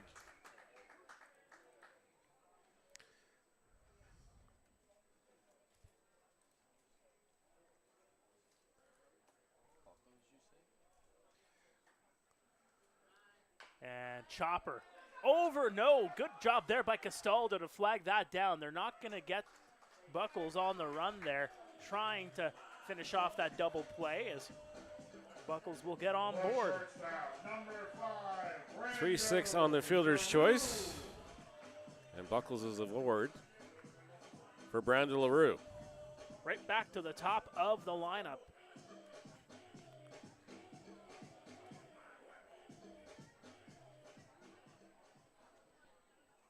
I'm still trying to figure out what that first name is. It's in his Blake right now. Yeah, we'll just call him Blake. We can just call him Steve.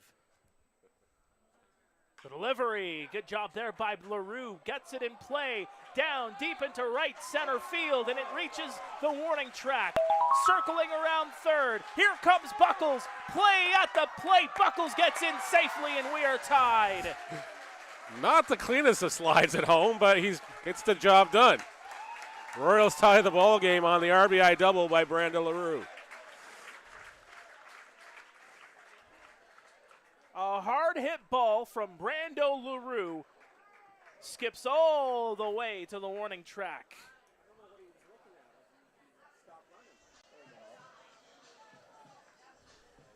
It was waiting for the sign at third, and well, Buckles circled all the way around. It's going to bring up Sam Green, the pitching coach, here to have a conversation with the veteran Merrick Detska. And this brings up J.D. Williams for the Royals. And again, you have a runner on second base and Brando LaRue. How do you approach this situation? That's going to be the question. Looks like we've lost another camera here. The battery might have died.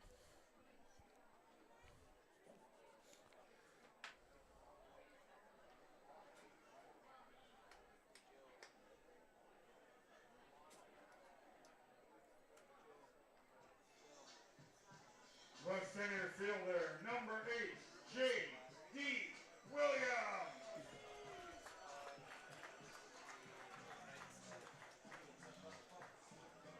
Well, it's underneath on that one. So J.D. Williams, the batter here, the center fielder, looking to do some more damage here for the Royals. We are tied at 1. The runner's going to go over to third, slide in, and he got him. Strike call on Williams as well.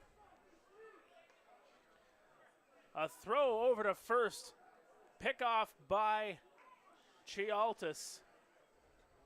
Salazzo able to get the glove down. Brando LaRue caught stealing third base. Yep, caught stealing 2-5, 2 away now. The golden opportunity for the Royals goes for naught here. As that one sent out of play by Williams. The count runs to 0-2. Just trying to get something rolling here.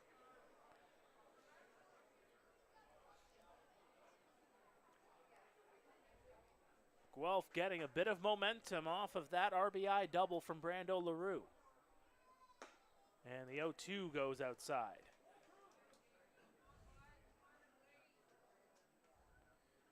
And still trying to figure out who that pinch hitter is. It's Blake Buckle. Blake Buckle.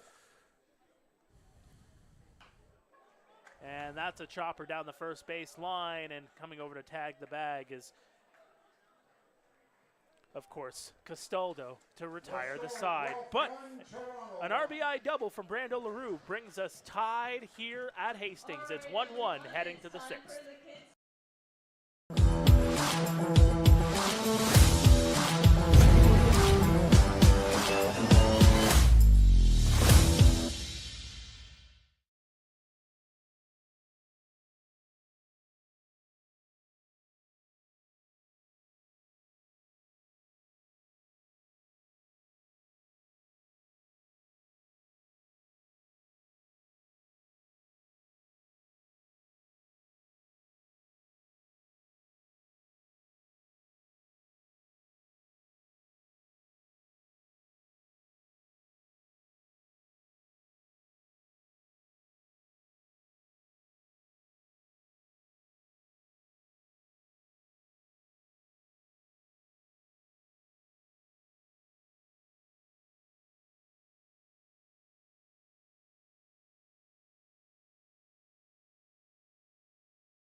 here.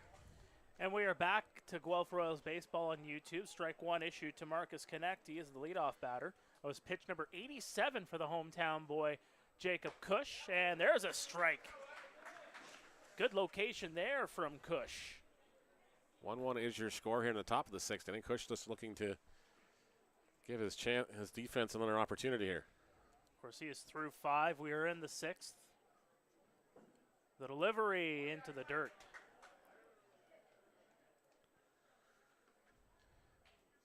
And right here for Connect, this is a big opportunity for him. He's got the lone RBI here. It was on a sac fly for the Maple Leafs.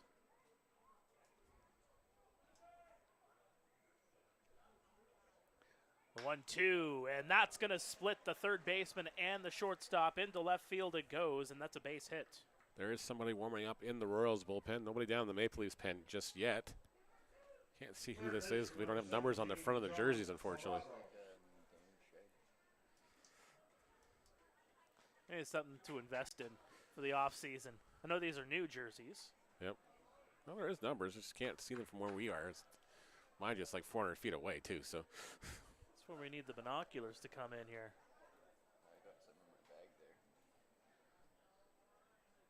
So Jonathan Salazzo in the batter's box here for the Maple Leafs, and he skies one out of play. It's going to go in behind the backstop.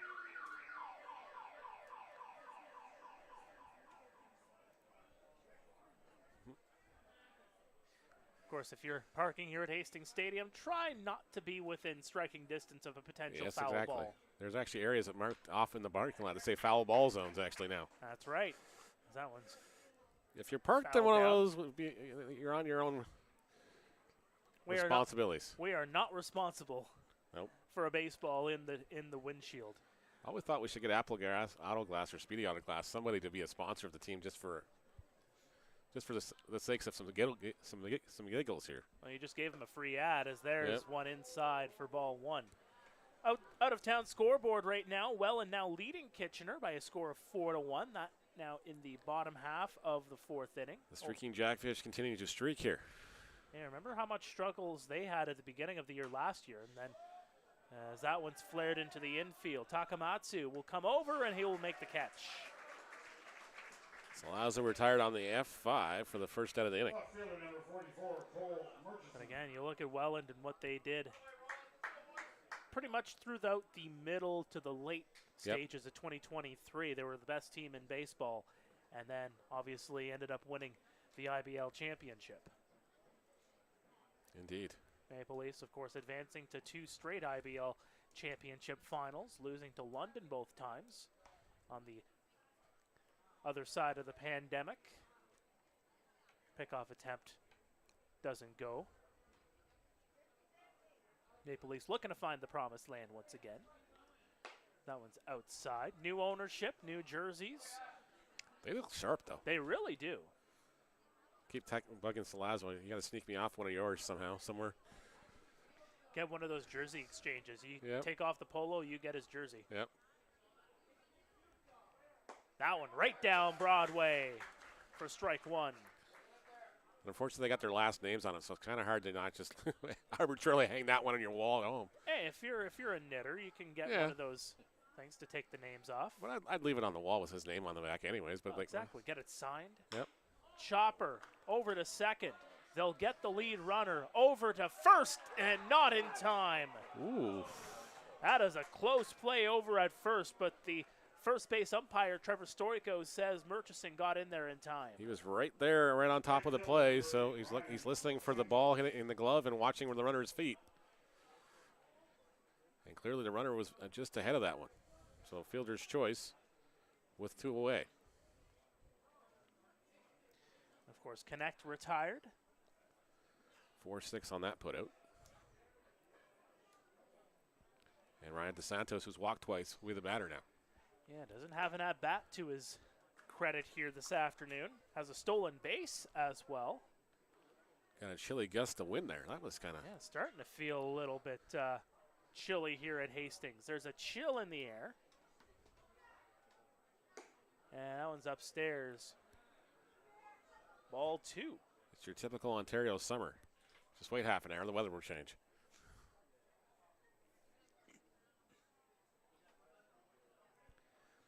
Still around 19 degrees. We are expecting rain later tonight.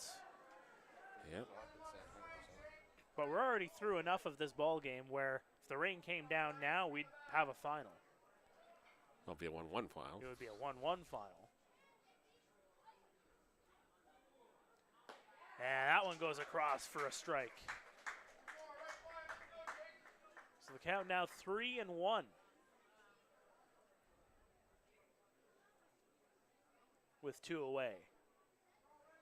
The delivery downstairs, and that's a walk.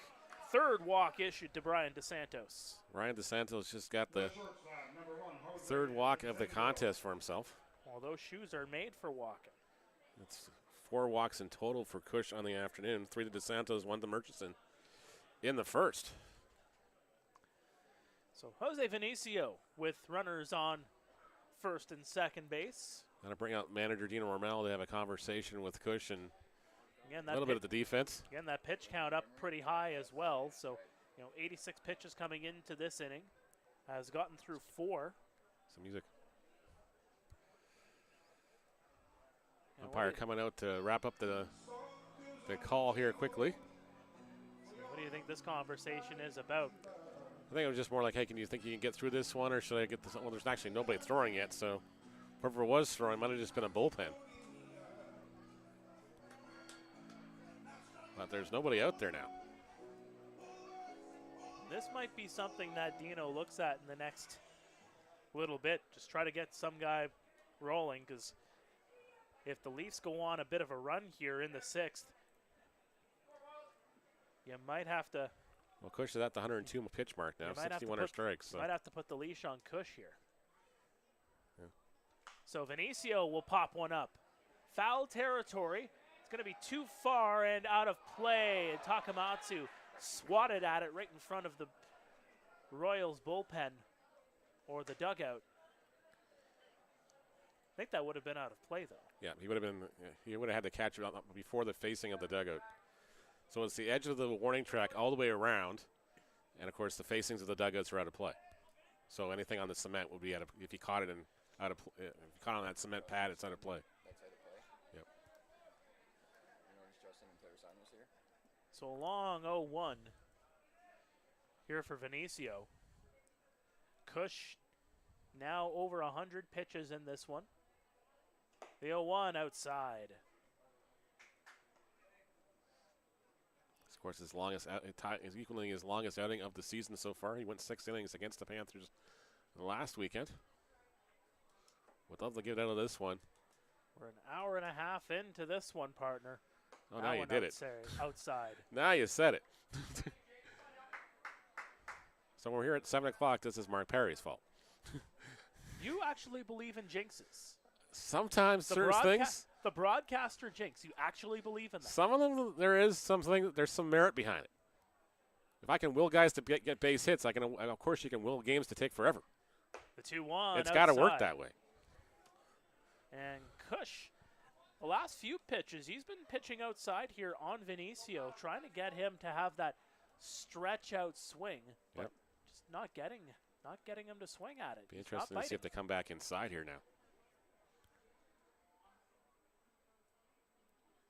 Swing and a miss. Counts now full on Vinicio with 2 away. Now, if you're Vinicio, you got to think, I don't know where it's going, so I just got to get a piece of it. Fans at Hastings getting their hands together, trying to will their boys out of a bit of a jam here.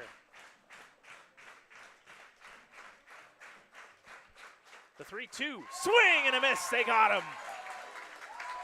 Another strikeout for Jacob Cush, and they strand a pair of Leafs runners. It remains 1-1 here at Hastings. We'll be back after this.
Welcome back to Guelph Royals Baseball on YouTube. New pitcher into the ball game here for the Maple Leafs.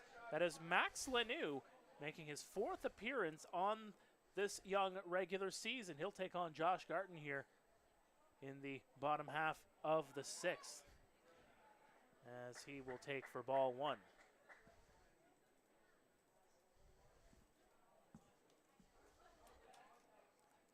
Of course, Garton struck out in the 3rd. Reached on a fielder's choice in the 1st. Swing and a miss for strike 1.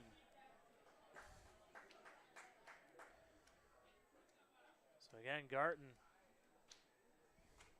This is a new approach. Again, Merrick Deska getting through 5. He had 57 pitches, so a very low pitch count for Deska before coming out of this ball game. That one's outside. He made a spot start today, so, you know, it's very uncharacteristically to see Deska go any more than 2 or 3 innings in a ball game of late anyways.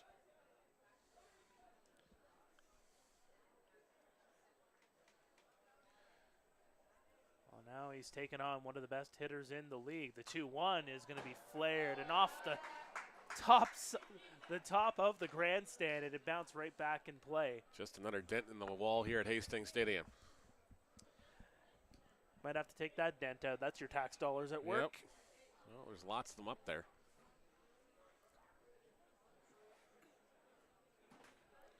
So all that for a 2-2 count here.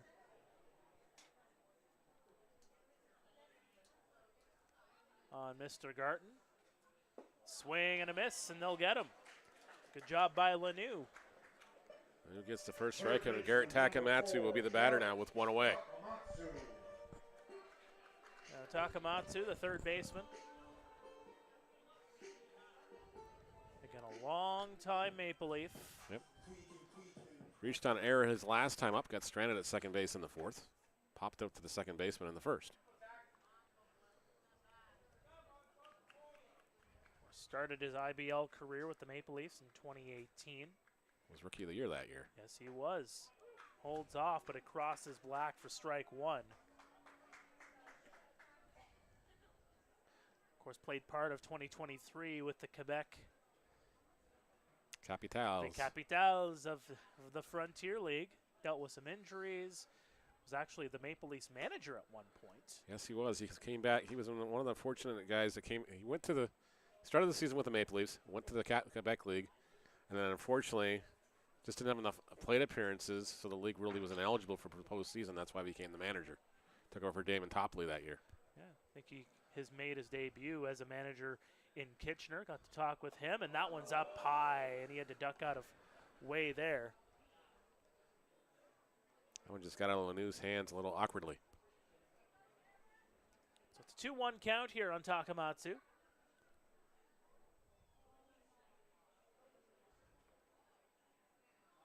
See what he can do with this next offering.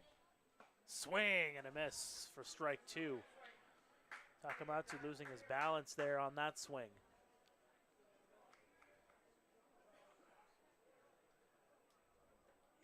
Just making sure the ankles are okay after there. See what for a little spin. Breaking ankles like it's the basketball court. Jeff McLeod on deck. Really patient is Lanoux in getting the sign here from Chialtis. The delivery, that one's skied high. Playable in center field. Marcus Connect will come over. He'll make the catch. 2 away. Connect with the grab. F8 goes to put out the retired Takamatsu. 2 away now, as you mentioned. And Jeff McLeod, who's 1 for 2 in the contest with a single, his last time up. And we are tied at 1. Maple Leafs scoring 1 in the first on a sac fly. The Royals get back on the board in the 5th on an RBI double from Brando LaRue. That is where we stand here. A low-scoring contest here on a Saturday afternoon. I'm not going to repeat what Lyndon said in the chat, but he says if it comes true, make sure you have words with Mark as far as you calling the game. The jinx going on here. As that one's going to go off of McLeod, and he will take the base on the hit-by pitch. We are still working on the last little camera problems here, guys and gals. We'll get that one fixed shortly, too. We know you love your angles, folks. Yep. Try to bring as many angles as we can here to the ballpark. It's just a learning curve with some of the new technology as well for us because we're not used to it.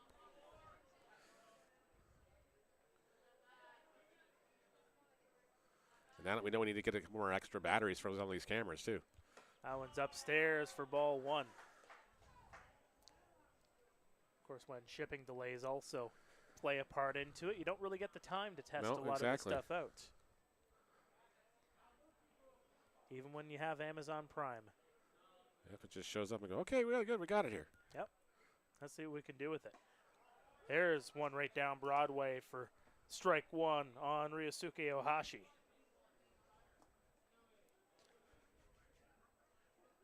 From Kanagawa, Japan, in his first IBL season. That one's down just underneath belt level, but bottom part of the plate for strike two.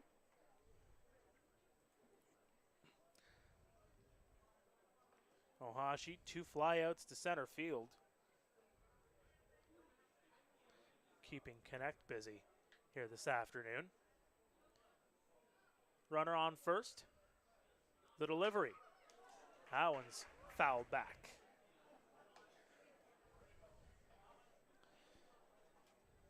Of course, what also kind of plays into, your decisions with your pitching is, what's to come. Of course, for Guelph, they had a lot of time off. They're not back in action until next Friday against Brantford. Yeah, it's some weird scheduling. Yes, indeed. Chopper down the first base line, foul. Meantime, Toronto, they got to play 2 games in between that time, as, of course, they will host Welland for a 2 o'clock first pitch at Christie Pitts. That'll be an interesting matchup over there in the heart of Toronto. And then, of course, coming in, were they 1-4 in a row now or 3 in a row? I keep something forgetting. like that. Keep forgetting now. Still up 4-1 on Kitchener, by the way, who, of course, Toronto will visit next Thursday. That one's outside for the 2-2 count here. Always a packed house at the pond, that's for sure. Yes, yes, indeed. I still haven't been down there yet. I'll have to come down, and I'm not sure what time. Definitely have to make a Thursday night trip or something at some Ryan point. Harrison, book us a ticket. Yeah. The 2-2 is chopped foul, well out of play. So again, Welland and Kitchener, Welland up 4-1. It's now in the top half of the 5th.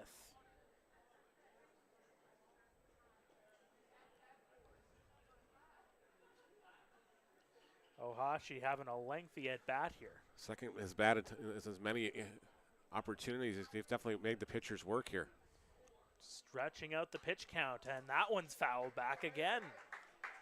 Ohashi doing a great job here in the batter's box. 11 pitch at bat for Ohashi. For a minute there, I thought Point Streak had a weird code up here.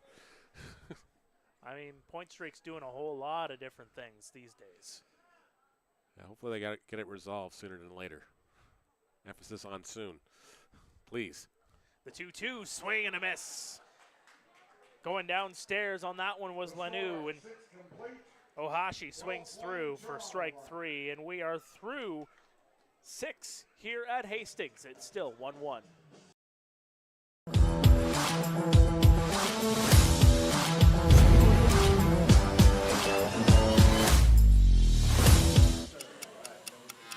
Hardline drive up the middle. Whoa! Lindor out of nowhere. How did he do that? That Lindor can play. I don't know about that hair. And don't get me started on those gloves. I don't know. I kind of like it. It's time for a revolution. The Ref 1X by Rollins.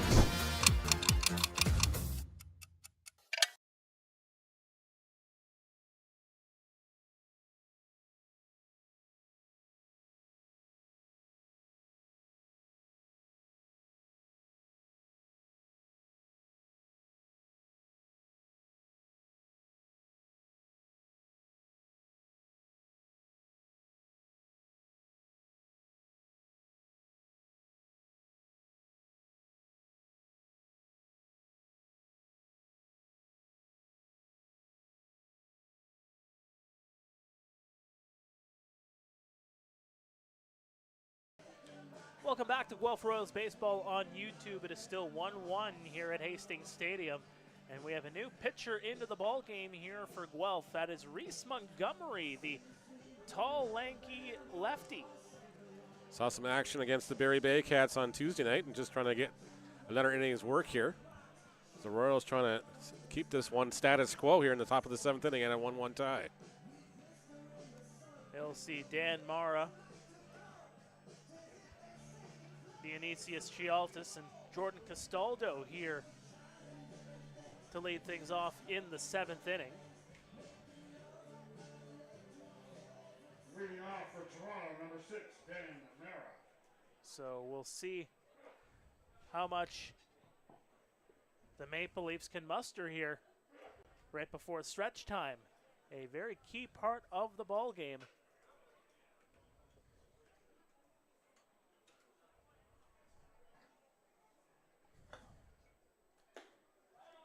And that one's going to go for ball 1. Mara, 0 for 2 here this afternoon. Retired 3 unassisted back in the 2nd. Was the 3rd out of the inning back in the 4th. A ball that he hit right through on the pitcher. The 1-1 in for strike 2. Montgomery. A good job there. He's throwing for strikes here this afternoon, folks. 108 pitches for Jacob Cush today. And that one's down. A 2-2 count.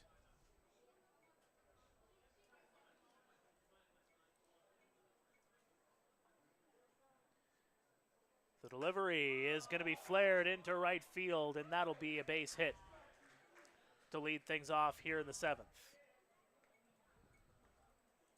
White action, number 22, Dion Chialtis. So Dionysius Chialtis will step into the batter's box here for his 3rd time today. Final line on Jacob Cush. He gets through 6 here this afternoon for Guelph. Gives up the run on 3 hits.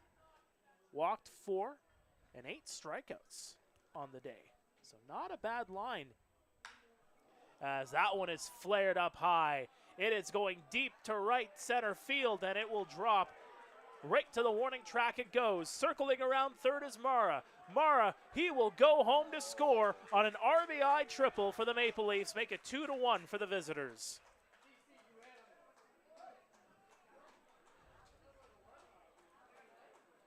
Chialtis gets the triple. Triple on the RBI for the young man. And back to the top of the Maple Leaf order we go here for Jordan Castaldo. Castaldo 1 for 3 in the contest, a leadoff double in the 1st, and he came around to score. To this point, what was the only run for the Maple Leafs? Only the 9th triple in the IBL this season. He enters that exclusive club. Jordan Castaldo can drive him in to put another run on the board here for the Maple Leafs. Holds off on the swing. It's inside. Fans didn't like that call from home plate umpire Matsuda. Fans starting to really get on him.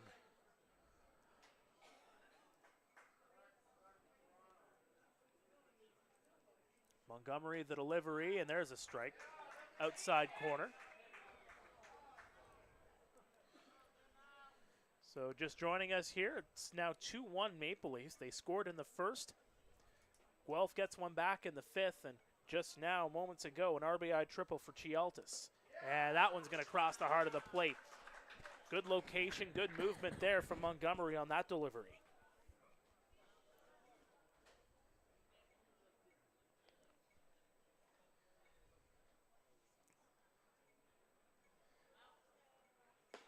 And that one is going to go for ball 2. And again, you can see the infielders playing to the top of the grass. Just trying to cut the run down and keep the one-run lead here for the Maple Leafs. You know Chialtis has a bit of speed over at 3rd. He's not taking a heavy lead as that one goes right over to 3rd base, and Castaldo will be retired 3 unassisted. What a grab there by the first baseman, Kuwara. Arthur Kawara records the 3 unassisted. Justin Mara now bats with 1 away, and a runner still at third base. And just a good job again, not only to get that down, but Kuwara also looks over at third base first before going over. Yep. Or looking over at third before going over to first to ensure that Chialtis is staying where he is, as that one picks the corner for strike 1.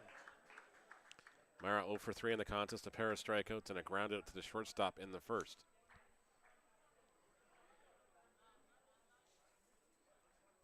The delivery, there's another strike. Montgomery, again, that's the calling card of this Guelph Royals team, their pitching staff. They have been challenging batters quite often this season.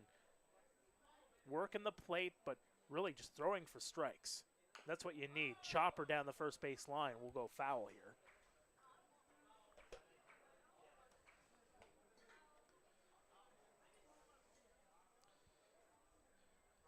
So the Commanders of Christie Pitts leading 2-1 here on a Saturday afternoon. The cloud cover's starting to move in a little bit more here at Hastings. Chopper into the infield. They're not going to get it. It's a miscommunication, and a runner will come in to score. Make it 3-1 Leafs. Some miscommunication between the second baseman, Ohashi, and Kawara at first. That one bleeds for them both, and that's going to bring another run home. Now, who do you give the error to on that one, if you're giving an error? Neither of them touched it, unfortunately, so it's unfortunately going to be an infield single. So Mara will get in. On to first base on the single. Give him the RBI, and it's 3-1 now. So now a bit of a hill to climb here if you're the Guelph Royals, and you're just trying to get out of this situation. That one crosses Broadway for strike 1.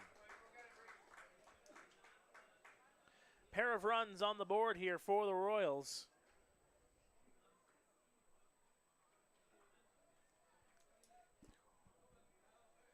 To try and climb back into.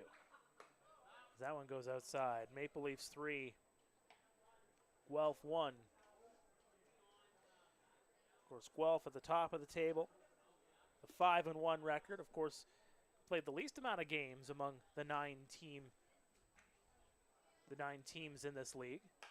That one's skied up high and will be out of play right into the grassy area on the other side of the warning track. Yep. One suspended ball game, 2 rainouts, unfortunately. Or they would probably be at the same mark as pretty much everybody else in the league at 8 games. Of course, one of those rainouts was here back on June 2nd against these very Maple Leafs. That'll be a game that will be Actually, it was London Majors. It was the Majors. Yes. Throw over to first, and that in time. Very close. They thought he had Mara napping.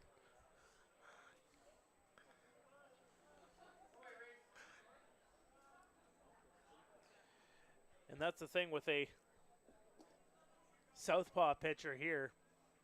Getting that extra healthy look over at first. Stutter step there from Mara. The 1-2 upstairs.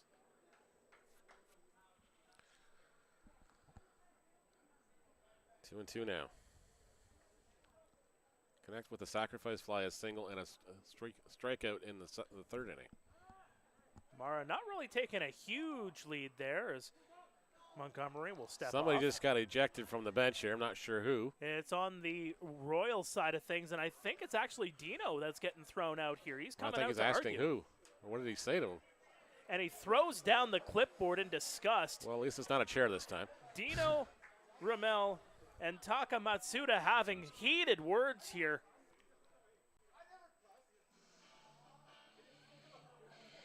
And they are having quite the conversation. Dino is absolutely livid. Absolutely livid. Just giving it to the home plate umpire. They're going to have to get somebody to come in to break these two up. Dino's got to watch himself here. Yep.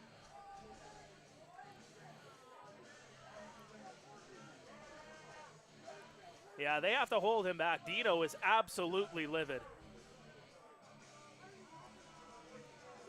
Getting his words in. And it was a quick ejection, I will say. Well, I wasn't even sure what he said, what was said down in the dugout. I don't think it was Dino that said the original comment. And Dino just came out to ask who he threw out.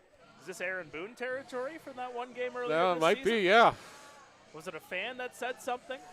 It could quite possibly, because especially how everybody is pretty much stacked up against the side of the lineup here, too. And Dino getting a round of applause here. No chairs were harmed in the filming of this ejection.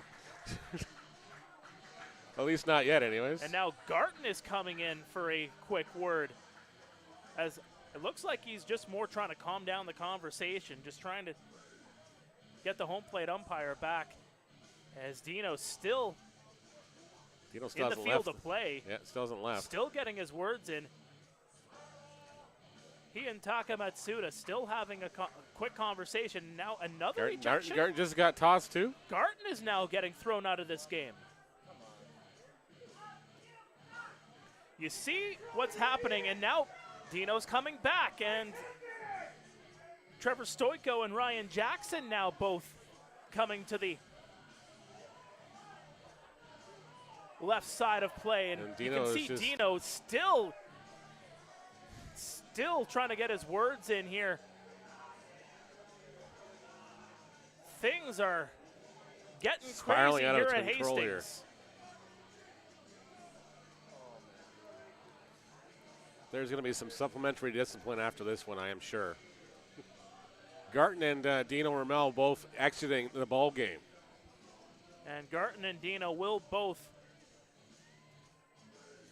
Well, Garton just trying to get Dino away from the field of play. Yep. So I don't know if we can get a camera over there on the other side just to kind of see what's happening for the folks at home. But again, now Garton.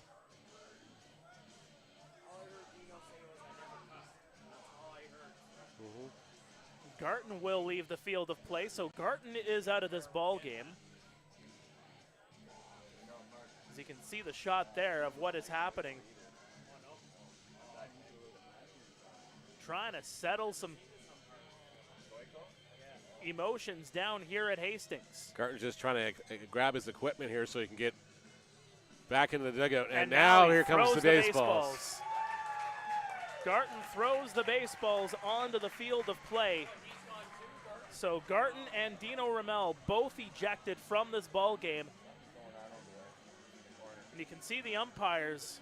Well, Dino hasn't left the field. He's actually just behind the dugout right now. Dino is coming back.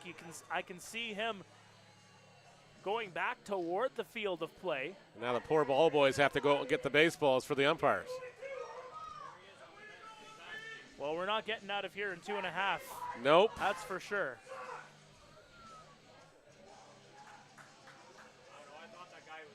The conversation. Something was said from the Royals dugout. Yeah. Because no matter what it was, Matsuda with a very quick, you're out of here. Yep. And I say quick because there wasn't really any warning throughout this game. No, there it was wasn't just really. I don't know what came out of the dugout, and the next thing you know, he's motioning to the bench that you're gone. I'm like, yeah, well, okay. It's a low-scoring ball game. There isn't really any emotions, that have gotten to a fever pitch in this game in any way, shape, or form.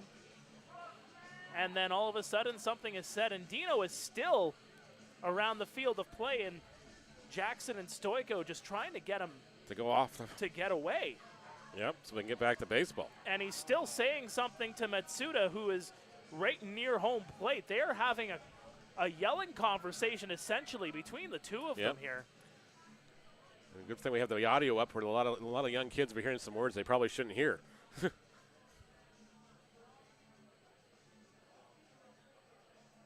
Boy, did that escalate quickly.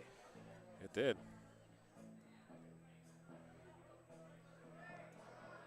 So again, if you're just joining us, Marcus Connect. The umpire calling the ball game? Now the umpire's actually leaving the field. The umpires are leaving the field. This game's over, folks. Yeah, Matsuda's leaving here. Home plate umpire Taka Matsuda just left the field of play. Now, I don't know if he is going over to have a conversation with Dino away No, from the umpires everything. are leaving. The umpires are leaving this game. The Maple Leafs are leading this one by a score of 3-1. And if the umpires have left this game is over. Yep. And with the amount of play that has happened already, it would be a final. The Maple Leafs would come out with the victory. Exactly. Yeah, it looks like that's probably it. Umpires are leaving the ball game, folks. You don't see that every day. No, you don't.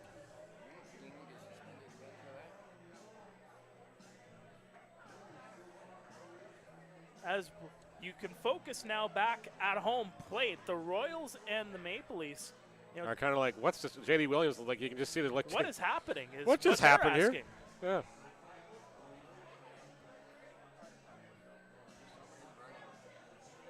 This is where we would need an on-field Yep.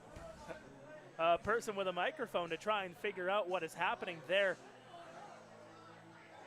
Kind of away from play, but just moments ago, Taka Matsuda, the home plate umpire, leaving the field of play after an extended conversation, which really turned into a screaming match from a distance with field manager Dino Ramel of the Guelph Royals. Dino was ejected. Josh Garton later ejected as well, as Garton was trying to interject to try and He was get just Dino trying to off calm the things field. down, and the next thing you know, the plate now- umpire threw him out too. And now we are here where everybody is just kind of hanging out there at home plate wondering, hey, we're still in the 7th inning, folks. Yep, but it looks like the umpires have left the field, so they're not going to come back out. So there is an argument happening. And some I of don't the know if fans we are actually packing up their stuff and going home. Yeah, I don't know if we can get eyes over there. But allegedly there is a conversation happening away from the field of play. I don't know who is involved in said conversation.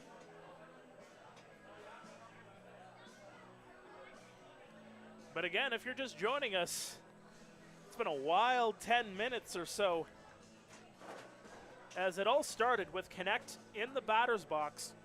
And a 2-2 count. And it was a 2-2 count. Something said from the Royals side of the field. Not sure who said what or what actually was said.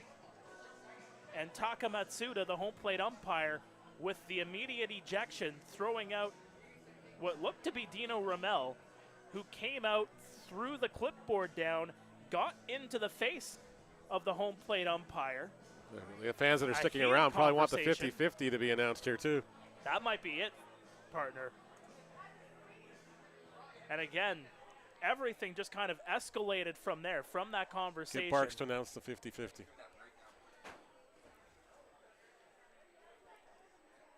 And again, a 3-1 ball game here in the top of the 7th inning.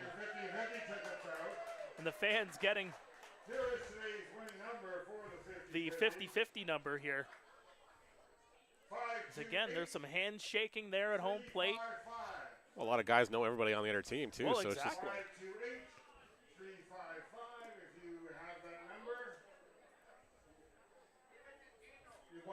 So again, it's a 2-2 count, 1 out on Marcus Connect. I think they're going to leave a little more than $197 to pay for Dino's fine today, though. I think so. Hey, maybe you start a GoFundMe for that. Yeah, maybe. And now we're having people coming back onto the field. It is I don't recognize who this is, but they're in they are wearing umpire gear.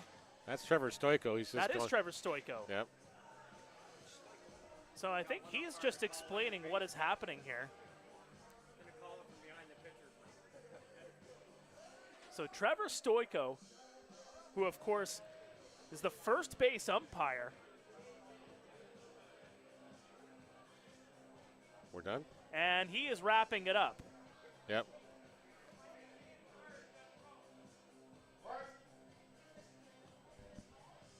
Kill the music. So Trevor Stoico has just confirmed that this game will continue.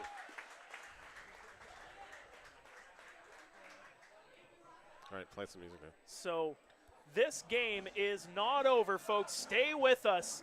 It is 3-1 Maple Leafs. Just when you think you've seen it all? Just when you think you've seen it all, folks. Yeah. I don't want to ever have to explain this one to my grandkids. For those that stuck with us on the stream, we do thank you for joining us. Yep. You're getting rewarded with some more baseball. This goes into that remember when pile. You can say that again, partner. Remember when that happened and Dino got tossed and then the umpires walked off the field and it looks like we're going to be continuing here? See, I just want to know what was said. Like, I don't know if it's something that we can repeat on this. I don't think it was a slur or what, or it was just something. But like Dino's like, he didn't even say anything. That's what he was trying to. When he came out and argued originally, when he put the clipboard down, he's like, "Yeah, you're gone." I'm like, "Okay." Put the clipboard down. Yeah. Well. So all three umpires are now back, right in front of the Royals dugout. Yep. And Josh Garton is disrobing here, having words with one of the umpires.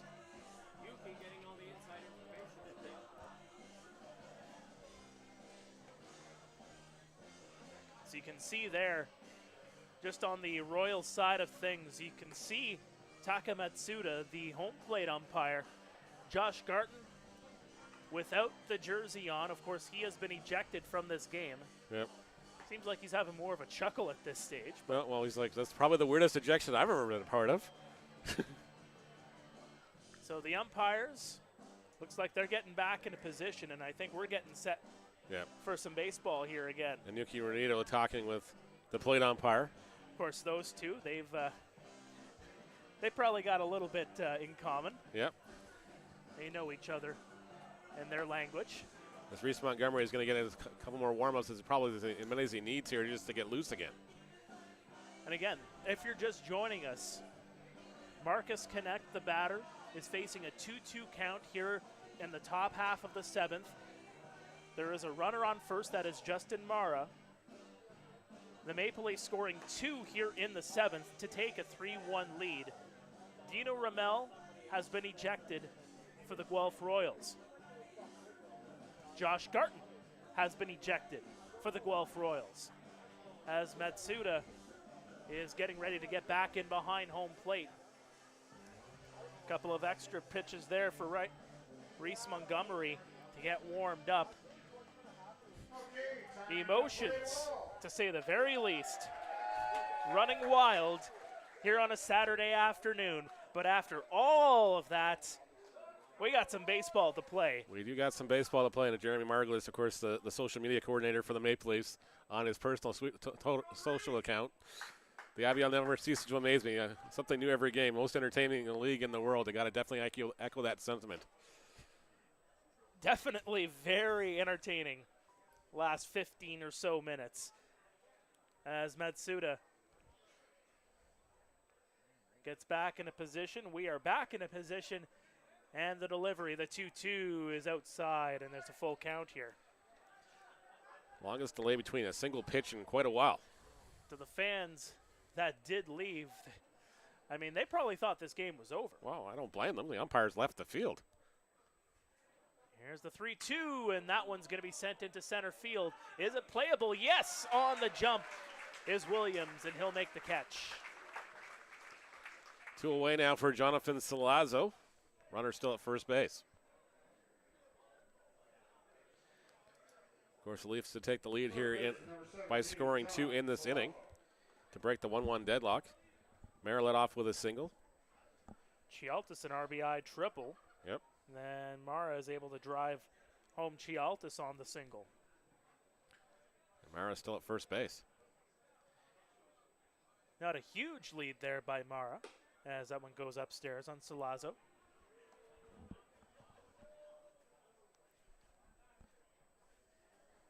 See how quickly we get through this one after all of that. couple Gonna of have to looks start handing over out at Snickers first. bars or something. There's one outside for strike Because one. we ain't going anywhere for a while. Hey, get me a Mars bar, actually. Yeah, might be an idea. Maybe some Reese's peanut butter cups. Can't have those at home. Ooh, that one downstairs under the knees of Salazzo. One of the children have a severe nut allergy, so we can't have those in the house. It's okay, just have them here. Yeah, I won't tell anybody. it's all right. Jenny's watching, by the way. Hi, Jenny. Here's the 2-1. Chopper over to second. Scooped up over, and that will go off the bag. And the runners will advance to second and third, respectively. As Ohashi trying to get it over to first to Kawara. I mean, unfortunate in E4. Mara goes from first to third. Number 44, Cole Murchison. And Salazzo goes to second on the play. So the Maple Leafs are cooking here in the 7th. You're going to see a new player out there in left field. Of course, Garton, who was ejected, was the left fielder.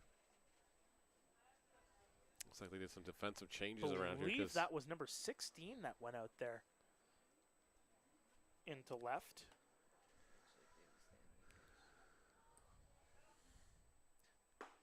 As that one crosses the heart of the plate for strike one. As it looks like that is Buckle that is out there, number 16. So the DH is in the ballgame now, so the pitcher's got to hit for himself. Hey, if Narita can hit. Yep. The 0-1, swing and a miss.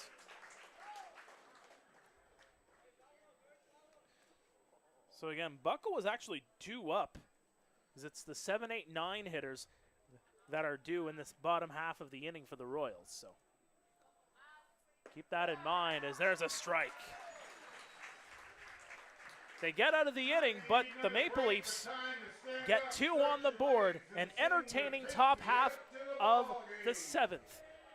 It is stretch time here at Maple Leafs. If you didn't stretch out your legs throughout that delay, it's time to do it now as we are heading to the bottom half of the 7th. It's 3-1 Maple Leafs.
All right, welcome back to Guelph Royals baseball here on YouTube. A wild top half of the 7th results in the Maple Leafs getting a pair of runs on the board. They lead this one by a score of 3-1 over. So now we got to figure out who's taking Garton's spot in the lineup here too.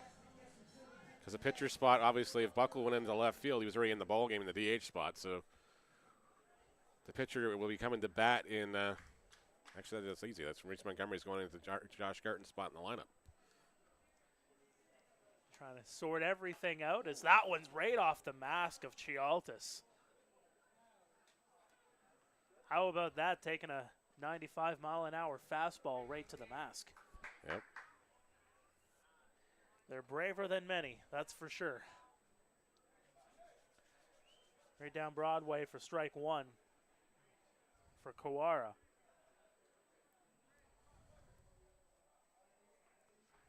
Here's the delivery upstairs. Ball one.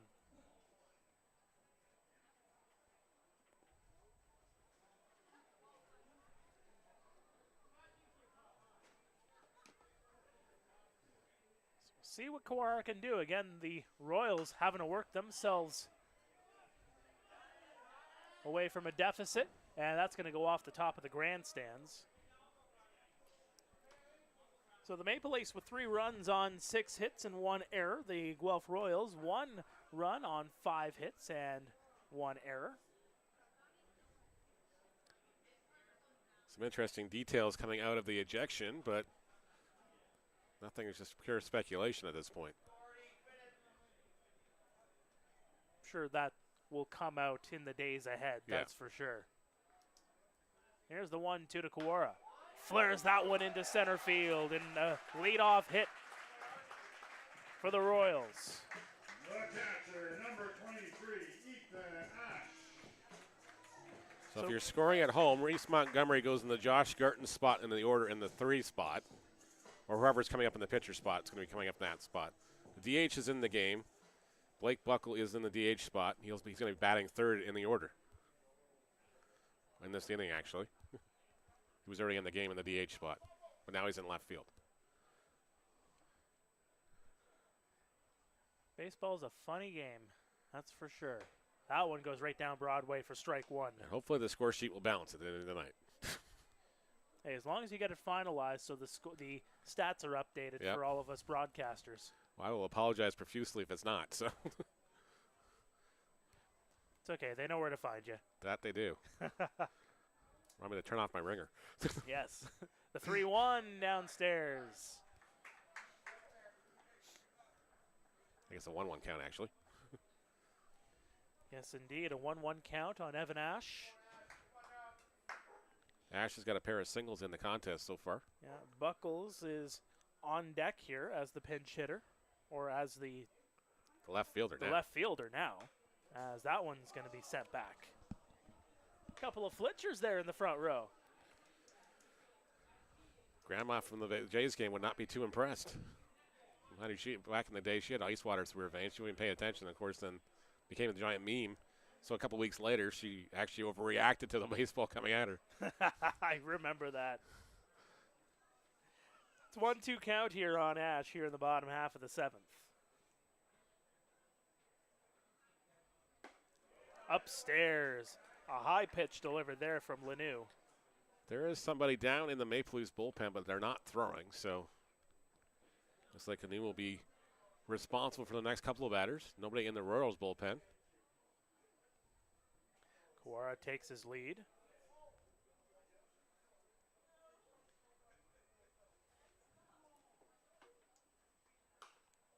Had to make Ash think about that one for a moment as it's fouled out of play.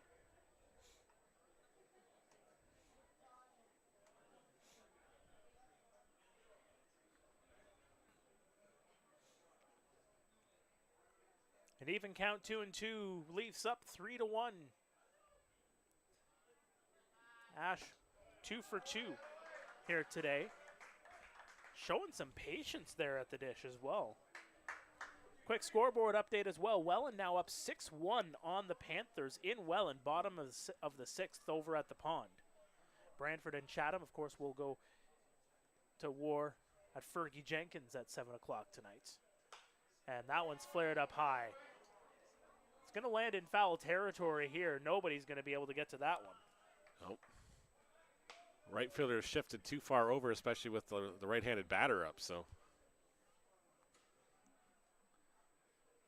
Playing more towards the gaps here in Hastings Stadium.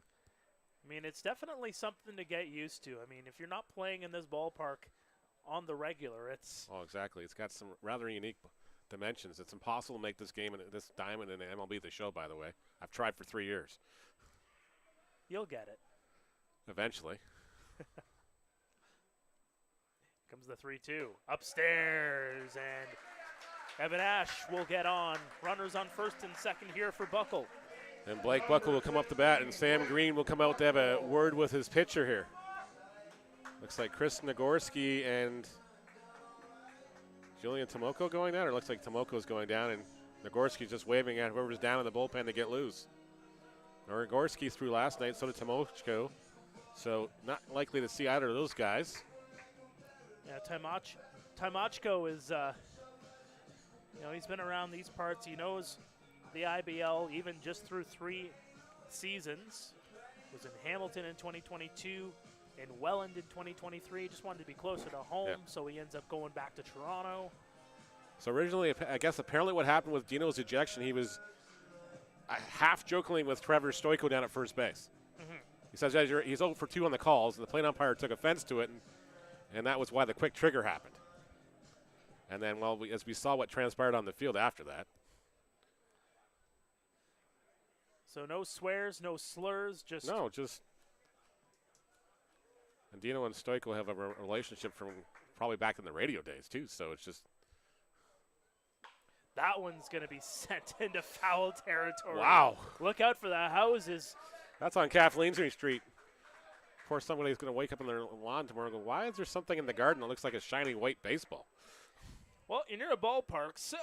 Yeah, it could happen. Doesn't happen often, but... Who needs garden gnomes? We got baseballs.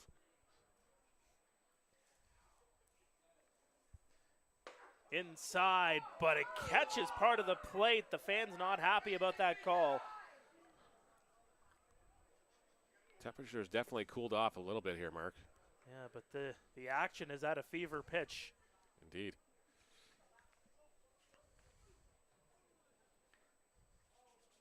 Brando LaRue on deck, and calling for time there is Blake Buckle. Of course, now you got two players as acting coaches on the base paths, as Paul Ante's now on the bench, having to call shots there. Yeah, the Guelph Sports Hall of Famer. And that's going to be flared up high, but out of play. Yeah, if you don't have Dino down there, I mean, Paul Ante is the next best guy. Yep. That's for sure. A guy that's been around these parts for many, many years. I was digging through the I guess the library or in the Cray Collections archives online. Came past a photo of Paul Ante from 1975. Just a young man doing it. I guess he must have been in high school or just starting high school. There's a photo from just at first base from, I guess, the Guelph Mercury back in the day. Of course, then Paul Ante was an inter-county All-Star in the year of 1985. His first and only All-Star award. The 0-2 to Buckle. Swing, and he loses his bat at the same time, too. But he's going to go down swinging. One away now. Runners still at first and second for the Royals. Number 5, Brando LaRue. And Brando LaRue will come to the bat. Yeah, LaRue, last time he was up, hit a double. Drove in a run. This is a big at-bat for the Royals. Again, down by just 2. Really close ball game. Indeed it is. Hoping LaRue can do what he did last time and touch green somewhere. J.D. Williams on deck, and then obviously whoever's coming up in the pitcher spot. Swing, and LaRue gets a piece of it, but Chialtis gets all of it in the mask. That's the umpire second deflection. checking with the catcher almost immediately there. And that was a hard deflection.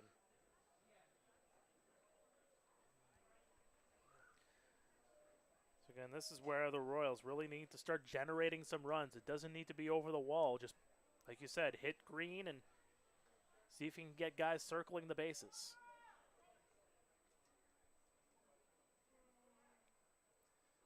Look over at second. It's Kawara on second. Ash is on first. Trying to square up to bunt, and it's going to be a strike on LaRue. Not a bad idea, especially with the defense playing as far back as they are right now. Up the middle is double play depth, and the corners are definitely back too. It's all about recognizing the situation, recognizing what the defense is presenting you.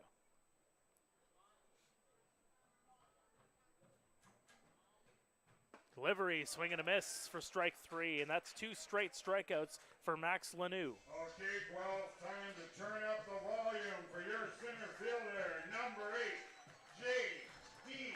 Williams. Well, that answers the question. Reese Montgomery is going to bat for himself in this game.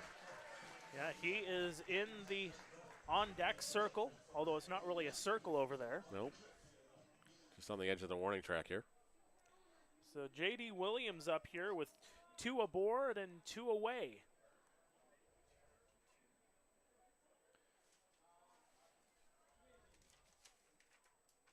Royals really just need something on the board here as he holds off on the swing for ball 1.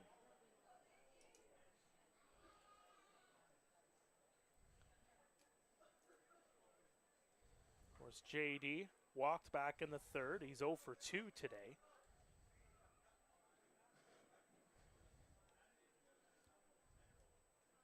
And that's fouled off.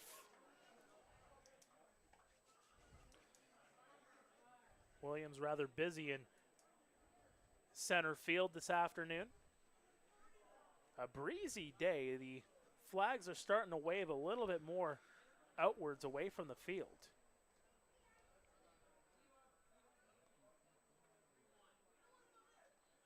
And that one's going to just miss on the outside. Good patience by Williams here in this at bat. No, he doesn't have to kill the ball. He just has to put it in place somewhere. Yeah, just touch green.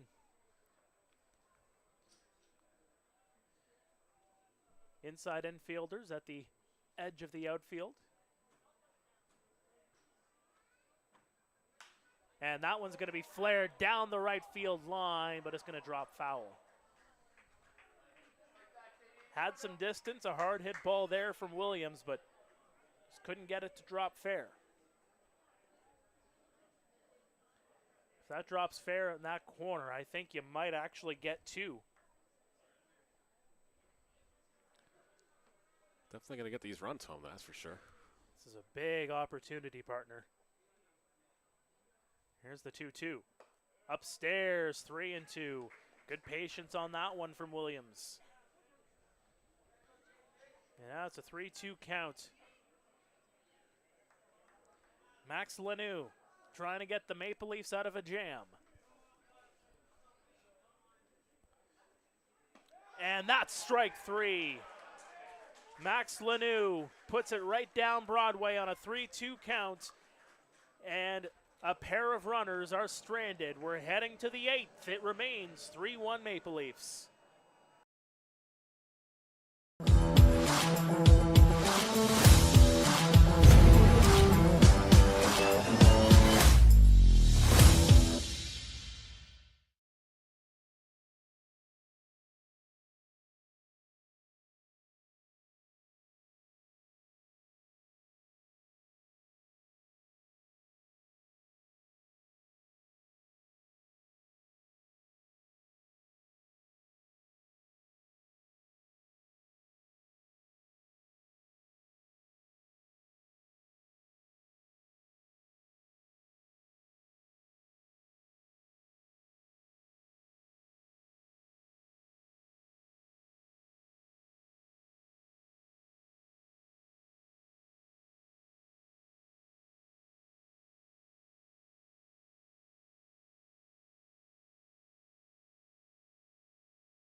Welcome back to Guelph Royals Baseball on YouTube. It is 3-1 Maple Leafs. As we head into the Batter's day inning of play.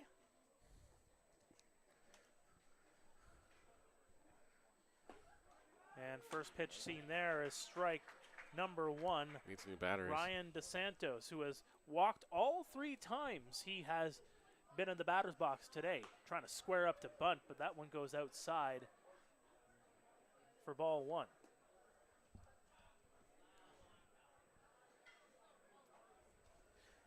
Yet if you enjoy Guelph Royals baseball, hit like and subscribe. You'll get a notification anytime we are on the air here at Hastings Stadium. Of course, Guelph will be back in action on Friday night against Brantford at Arnold Anderson Stadium. Look out for that sun delay, by the way, at 8 o'clock. Outside, but it picks some of the black for strike number 2. Of course, we'll be back here on Saturday, 7 days from now, a 1 o'clock first pitch. Beginning of home and home against the Welland Jackfish. Holds off on the swing, but it goes across for strike 3. First time DeSantos has been retired this afternoon. Yeah, as mentioned, 3 straight walks. That's the first at bat that's going to be added on to his total. Yep, Jose Vinicio now the batter. Pair of strikeouts and a pop-up to the catcher so far. Of course, as mentioned, Guelph will be hosting Welland on Saturday. They'll be in Welland next Sunday. A rare Sunday at the pond. Yeah, and then hosting Brantford on the following Tuesday. A load of games in the span of about 5 days. The 1-0 is going to be chopped through, and through the hole it goes. They're not going to be able to get a play, though. LaRue does trap it in shallow left. It's be an infield single. And a lot of respect shown there to Jose Vinicio as he runs up the line. Dan Mara now the batter. Of course, Toronto, as mentioned, they'll be hosting Welland at Christie Pitts on Sunday, in Kitchener next Thursday, followed by a Friday night tilt in London, then Brantford the following Sunday. So their game's a little bit more spread out. The Royals, of course, as mentioned before, their strike 1 on Dan Mara, and this is where the Royals start making up some of those games where they have played the least amount of games in the entire IBL. Yep. It's a 1-1 count here on Dan Mara. Guelph 5-1 record at the top of the league. Toronto at 3-7 in 6th place. That one misses just outside. Brandon Dean's warming up in the Royals bullpen. Likely for the 9th inning. Trying to get it loose. Again, it's a 3-1 game. And that one's flared into left center over the head of LaRue. Vinicio circling around. He'll get to third safely. And he's actually going to try and make a play at home. Play at the plate. Tag, and he got him. Jose Vinicio trying to get in and sneak into home, but he is tagged out on the throw. Make some noise for your Guelph Royals defense. Samara gets the single. Vinicio goes to third, and then he's thrown out. Right at you, number 22, Dion Chialtes. On a 8-4 to 2. The 8-4-2 play at the plate. The only one I wasn't sure with, I don't think it was LaRue that threw it home. I think it was the second baseman. I'm pretty sure of that. But I will watch the replay later on to make sure. And that one just misses for ball 1. We're going to change that to an 8-6-2. And right there could be just a base running error, too. Does the stop sign stay up for Jose Vinicio as he's circling around third? It looked like he was holding off there for just a moment, but noticed where the baseball was in the vicinity and thought he might have had a chance. Swing and a miss.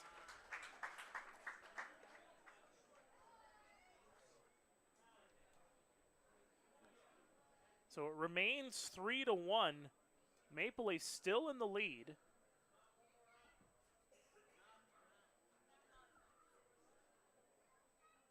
Montgomery, the delivery, picks the corner for strike 2. Is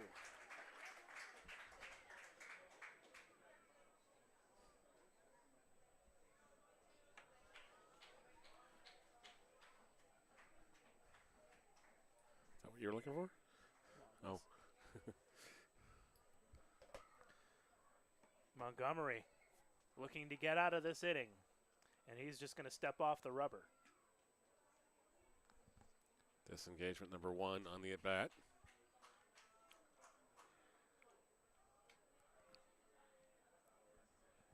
Chialtis hitting a big triple his last time up. The 1-2 is going to be fouled.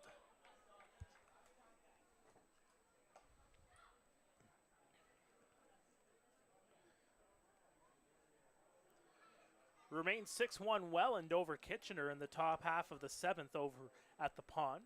Again, we remain 3-1 here at Hastings. Chopper over the head of Montgomery. They'll get the lead runner over at second, and that will do it here for the top half of the 8th. We're heading to bottom 8 here at Hastings. It remains 3-1 Toronto.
Welcome back to Guelph Royals Baseball on YouTube. Mark Perry, Neil Srivastava here with you.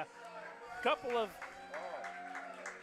new pitchers into the ball game, and I say pitchers plural because we have a new pitcher into the game for the Leafs and a pitcher now taking into the batter's box here for the Guelph Royals. Of course, the pitcher's spot up in the order now. Brandon Dean's getting loose in the bullpen for the Royals, so Hector Yan, who last night started against the Red Sox, will take a hack here.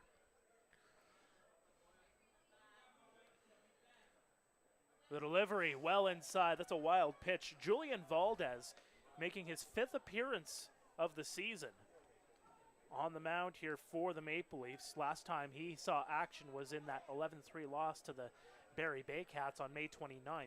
Went 2 2/3, didn't give up a run, gave up 2 hits, struck out 4 and walked 1.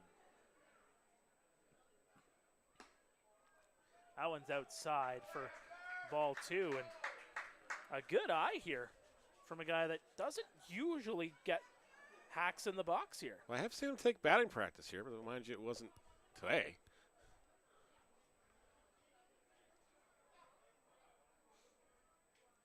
The 2-0, swing and a miss. He looked like he had a beat on that one. Yeah. Can you imagine he had a home run here? We'd never live it down. No, he would not.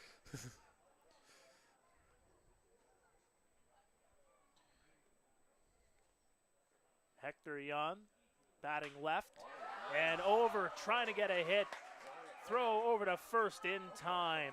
Good snag there by the shortstop, Vinicio. Vinicio denies the pitcher of the base hit. 6-3 goes the put out for out number 1. Again, Hector Jan, as mentioned, started the ball game last night against Brantford, went 5 innings, gave up 2 runs on 5 hits, struck out 8 in that game.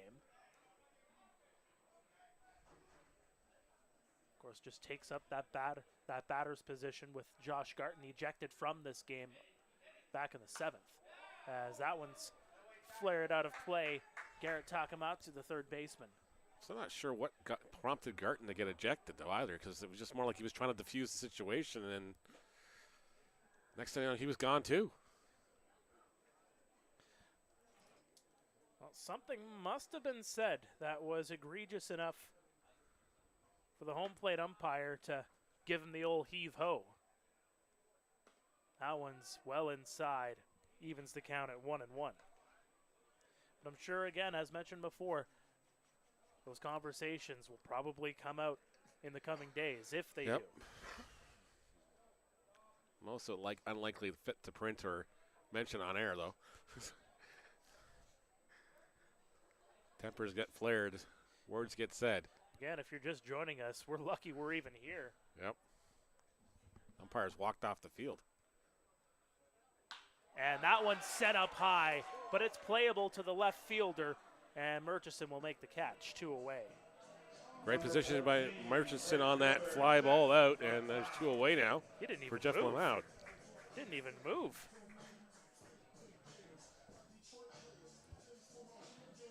But again, you can mark off today as another example of you don't see that one every day. Nope. Again, if you're just joining us, Dino Ramel, the field manager, ejected. Josh Garton ejected, both in the 7th inning. Resulted in about a 15-minute delay, as you've talked about before, as that one's chopped through the hole. Vinicio comes over, makes the play at first, and that's a 1-2-3 inning for the Maple Leafs. Toronto leads 3-1 as we head to the 9th here at Hastings. Stay with us.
Welcome back to Guelph Royals Baseball on YouTube. We're in the 9th here at Hastings under a cloudy sky. Glad you can join us on this Saturday afternoon. The Royals trailing this one 3-1 to the Toronto Maple Leafs.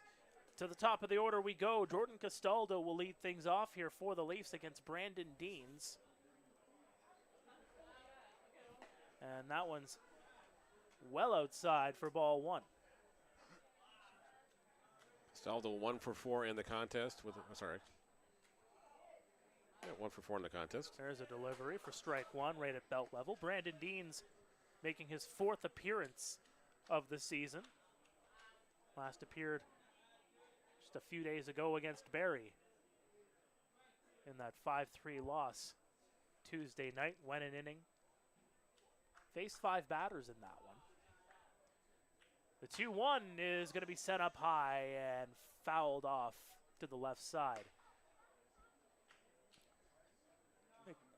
Quick timing in between pitches here. Brandon Deans really just keeping the pace up here. Oh, exactly.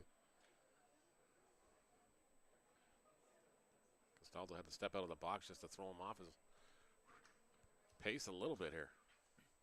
The 2-2 upstairs and puts the count full.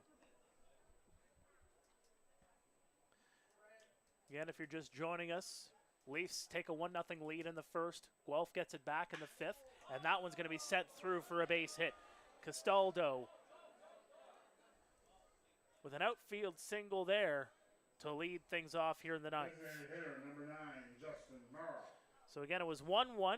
You go to the 7th. The Maple Leafs take a 3-1 lead. A whole wild sequence of shenanigans here at Hastings put this game in doubt. Umpires get back onto the field. We continue on into this game, and we still stand at 3-1. The delivery upstairs and inside on Justin Mara.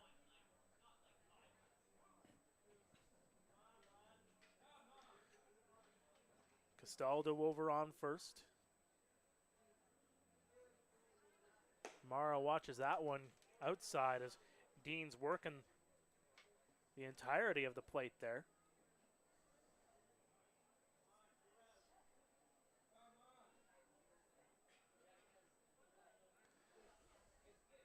See what we didn't do with the 2-0. Swing, and he gets a piece of it.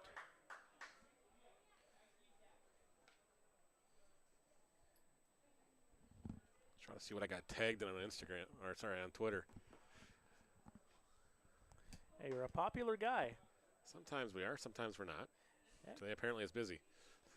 Hey, it's maybe it has something to do with what's happening in this game. A little bit, yes. Here's the 2-1, swing and a miss.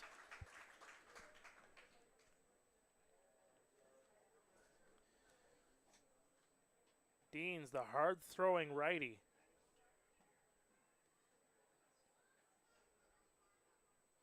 The Mississauga native in his 3rd IBL season. He goes upstairs. Of course, just turning 23 years of age back on April 28th.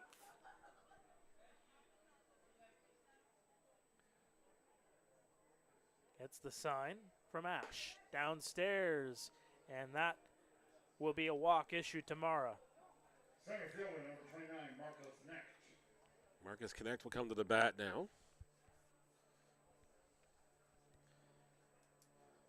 Of course, he is responsible for the sac fly that scored the first run of this game. Back, feels like ages ago, back in the first inning. Almost feels like a different game ago. A whole lot has happened ever since. Knecht, again, had that sac fly, struck out his next time up, reached on a single, flew out in the 7th. And that one's cranked over to left field, over the head of what looks to be Buckle out there still. The runners will circle around, and the Maple Leafs will get one on the board. Make it 4-1. A hard hit double by Marcus Knecht. 4 runs. 4-1 is now the score. Jonathan Salazzo come at the plate. 17, John Salazzo 1 for 3 in the contest with a single in the first inning. Struck out swinging in the 3rd. Grounded out to, popped up in the 6th inning to third baseman and reached on an error in the 7th. So Mara's over at third. Connect is over on second. Infield in on the edge of the grass now. Upstairs for ball one. And what's the approach here if you're the Guelph Royals? Well, you got to get a ground ball here somehow. You don't want Salazzo tattooing one out of the ballpark here. And that one's outside for ball two. Trying to get it away from Salazzo's wheelhouse. You know, he knows how to put it in play.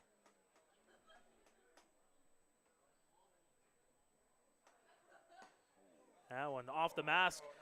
Trying to get it home over to the home plate, and he's in safely. And Brandon Deans cannot believe it. And now Brandon Deans has just been ejected. Taka Matsuda has just ejected Brandon Deans for arguing the tag at home. And the fans are up in arms here. So Deans will come out. They're going to have to get a new pitcher into this game. And that's exactly what's going to happen here. 34 will take over. And he'll get as many warm-ups as it takes here.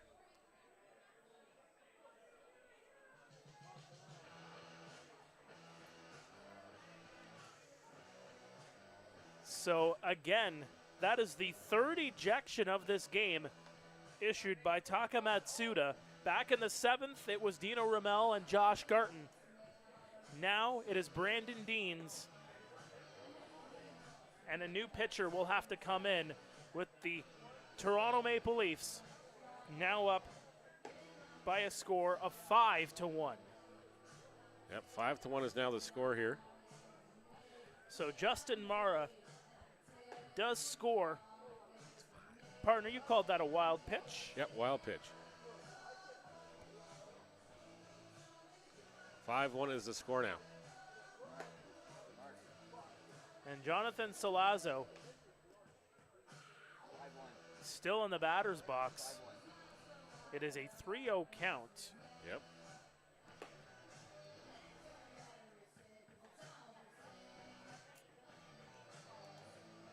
As we try to get our paperwork in order here.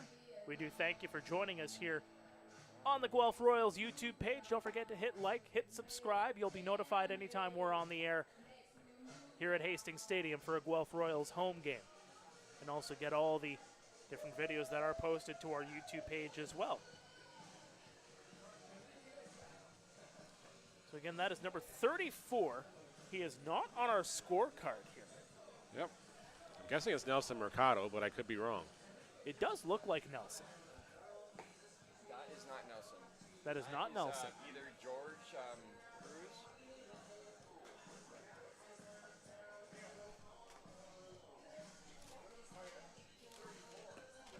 Danny Garcia is marked as number 34 on the website. Yep. So we can only assume that that is Danny Garcia. Actually, Kyle Thomas is also marked as number 34. Kyle Thomas is not, that's definitely not Kyle and Thomas. it's definitely not Kyle Thomas. Danny Garcia or George Cruz. But De La Cruz is supposed to be wearing a 35, so maybe, maybe the guy's just. I'm going to take And again, this is a last-minute thing, too, because, again, Brandon Deans just ejected from this game for arguing a tag at home plate in which Justin Mara was called safe. It was a wild pitch, went off the glove of Ash, went just in behind the backstop. It gave just enough room for Justin Mara to sneak in and slide in and get home safely. It wasn't necessarily a bang-bang play No, either. it's just, unfortunately, I think it's just frustration on the part of Deans from what's been going on throughout the ball game here. So the warm-up pitches are completed.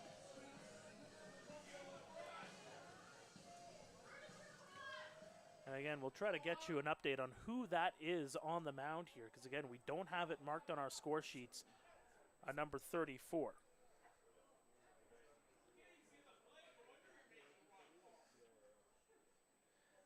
as the fans continue to get on Taka Matsuda, the home plate umpire. So 5-1 is your score, and there's strike one for Jonathan Salazzo, now facing a 3-1 count.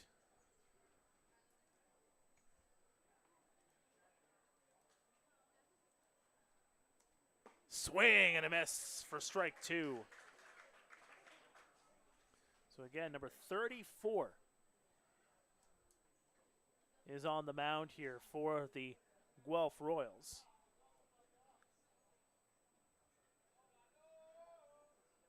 And that one's outside for ball four. Salazzo will take the base, and we'll have runners on the corners.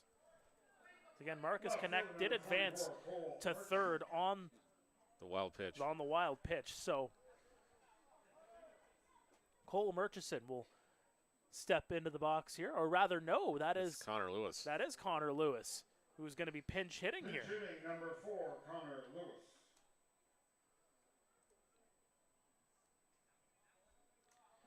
You can hear a pin drop here at Hastings.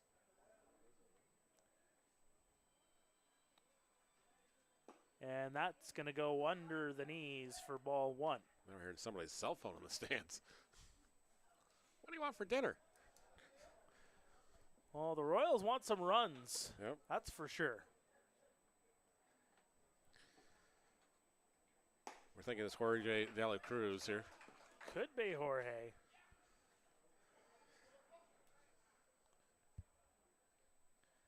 Of course, De La Cruz was in the game on Tuesday. The delivery outside, but it picks some of the black for strike two. Connor Lewis, his first appearance of this game.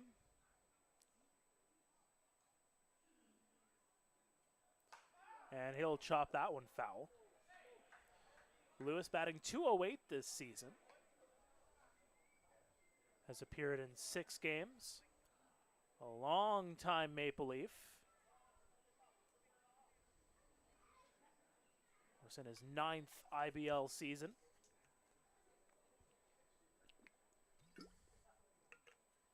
The 1-2 swing and a miss. They got him. Just the first out of the inning. That's a big one, though, as Lewis goes down on strikes. Of course, starting off the 9th was Castaldo, who hit a single. Justin Mara walked. Marcus Connect hit a double. And then Jonathan's, that was all off of Brandon Deans.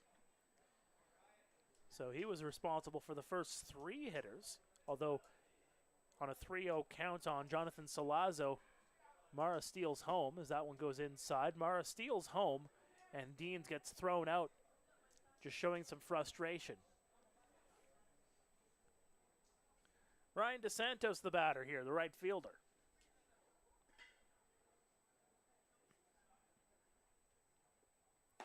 And that's going to go outside for strike one.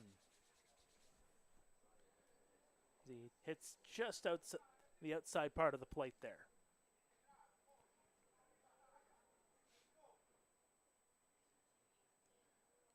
(5-1) is your score. That one downstairs for ball 2.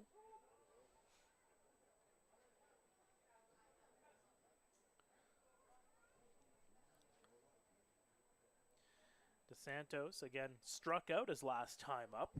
Walked 3 times in this game. Chopper over to second base. They'll get the one over at second. Turn around. They're not going to be able to make the throw.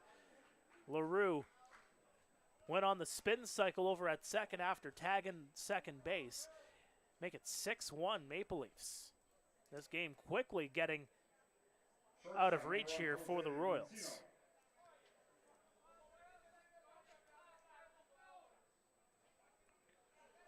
Four 4-6 put out for DeSantos, give him the RBI. Or, sorry, yep, 4-6 on the fielder's choice, give him the RBI.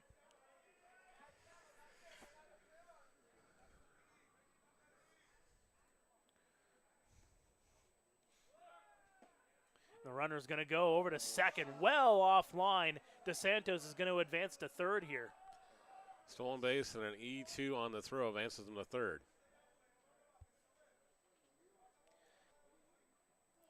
Yeah, that was well offline The throw from Evan Ash. Trying to find, I believe that was either Ohashi. Or Brandon LaRue. No, that was LaRue who went over to second. Yep. So 6-1 Maple Leafs. They have 3 runs on the board here in the 9th. That one downstairs. So definitely that changes things a little bit for the Maple Leafs. No longer in a save situation. Yep. So now you probably won't see Dustin Richardson come out to pitch the 9th now. Of course, Richardson struck out the side last night in their victory. He was bringing it. He was. That one set up high, fouled away.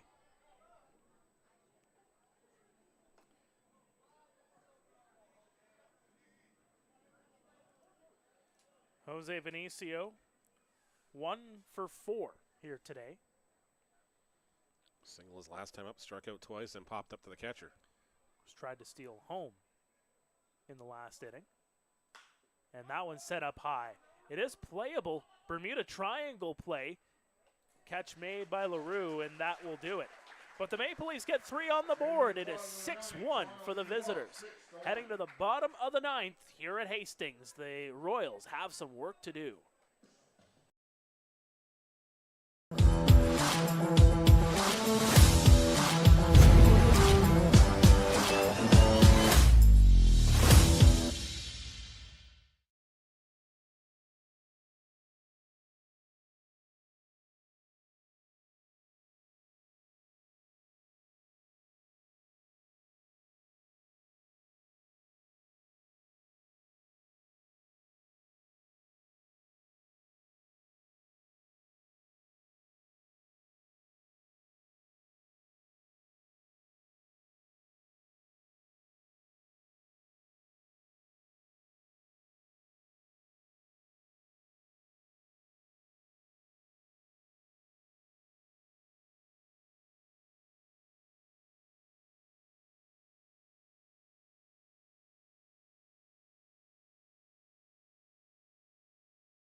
Welcome back to Guelph Royals Baseball on YouTube, and a whole shift in the outfield for the Toronto Maple Leafs here in the bottom of the 9th inning. Connor Lewis will be out in left field. You have DeSantos going into second and into center field, and it looks like Connect moves over to right. And Ryosuke Ohashi, the batter, taking on Julian Valdez. 6-1 is your score. Glad you can join us here on a Saturday afternoon. Hard hit ball is going to go foul. And we've seen a little bit of everything in this game. The Royals with a comeback victory last night on the heels of a 5-run 8th inning against the Brantford Red Sox. Chopper, kind of an excuse me chopper down the third base line. Solazzo makes the throw, and they'll get him. So one away for Arthur Kawara. Kawara singled his last time up, grounded with a double play, and popped up to the second baseman so far. Adding 166 on the season entering play today. So we have just cracked the 3-hour mark here in this game. 3 hours and 3 minutes have now passed by exactly since the 1:04 first pitch. Holds off on the swing, but it went off of Kawara, although it seemed like it did. Definitely hit the bat or something. It's not like as far as Takamatsu's got the big elbow pad or something that went off the pad on Tuesday night. That was definitely a weird sound. You can say that again.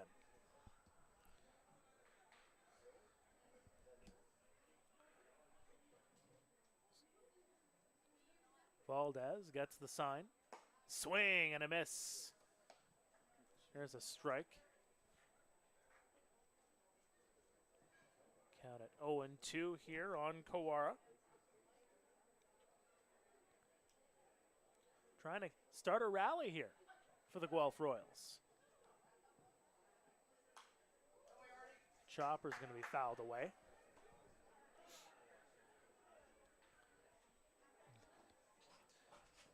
Still a good contingent of fans here at Hastings Stadium. Yeah, a bunch of them definitely toughed it out, but the left field line, or the right field line, definitely the whole area cleared out. Down the lines is cleared out a fair bit. Mm-hmm.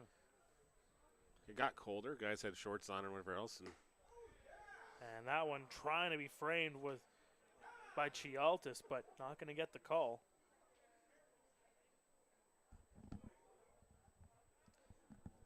So it's a 1-2 count here. Kawara working first base.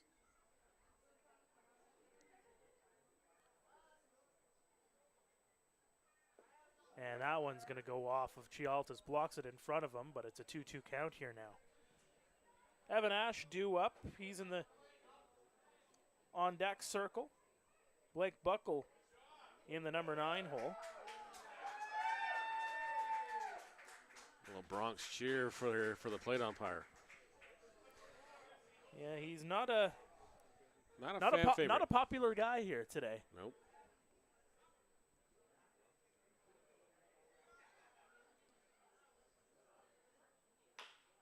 Chopper down the third base line. Solazzo over to first. And they'll get him. Royals down to their final out here in this ball game on this Saturday afternoon. Last chance. Evan Ash will step in here. So if the score holds up, Max Lanu will get the victory. Julian Valdez will get the save because he came in the ball game. They were only up by 2 at the point.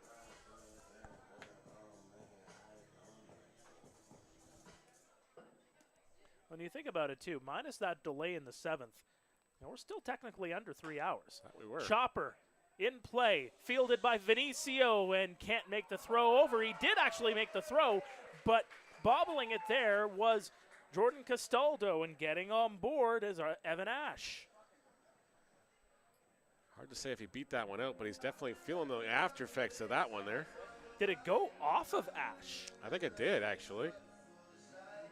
Vinicio trying to make that play in the infield. Barehanded it over.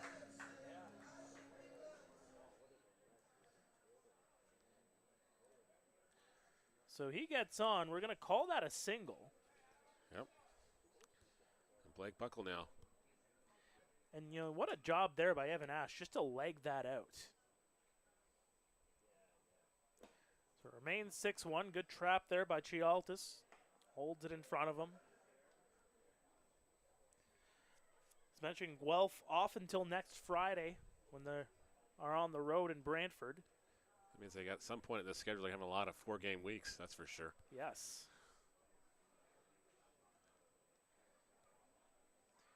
Here comes the 1-0. Chopper down the first base line, but it's foul. And that was one thing that I talked about with Dino last week. Is the amount of games that you've played in comparison to the rest of the league. You know, getting a little bit of rest here at the beginning of the season, but immediately said, well, we're going to end up paying for it later on in the year. Exactly, because you got guys in this situation right now begging for innings. 1-1. To get some work. Down low.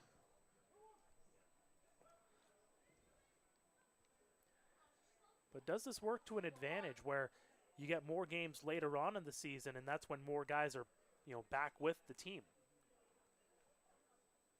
Just don't want to tax them too late in the season either. Don't want them burning out. That's true. 2-1 is skied high. Playable here in foul territory down the first base line.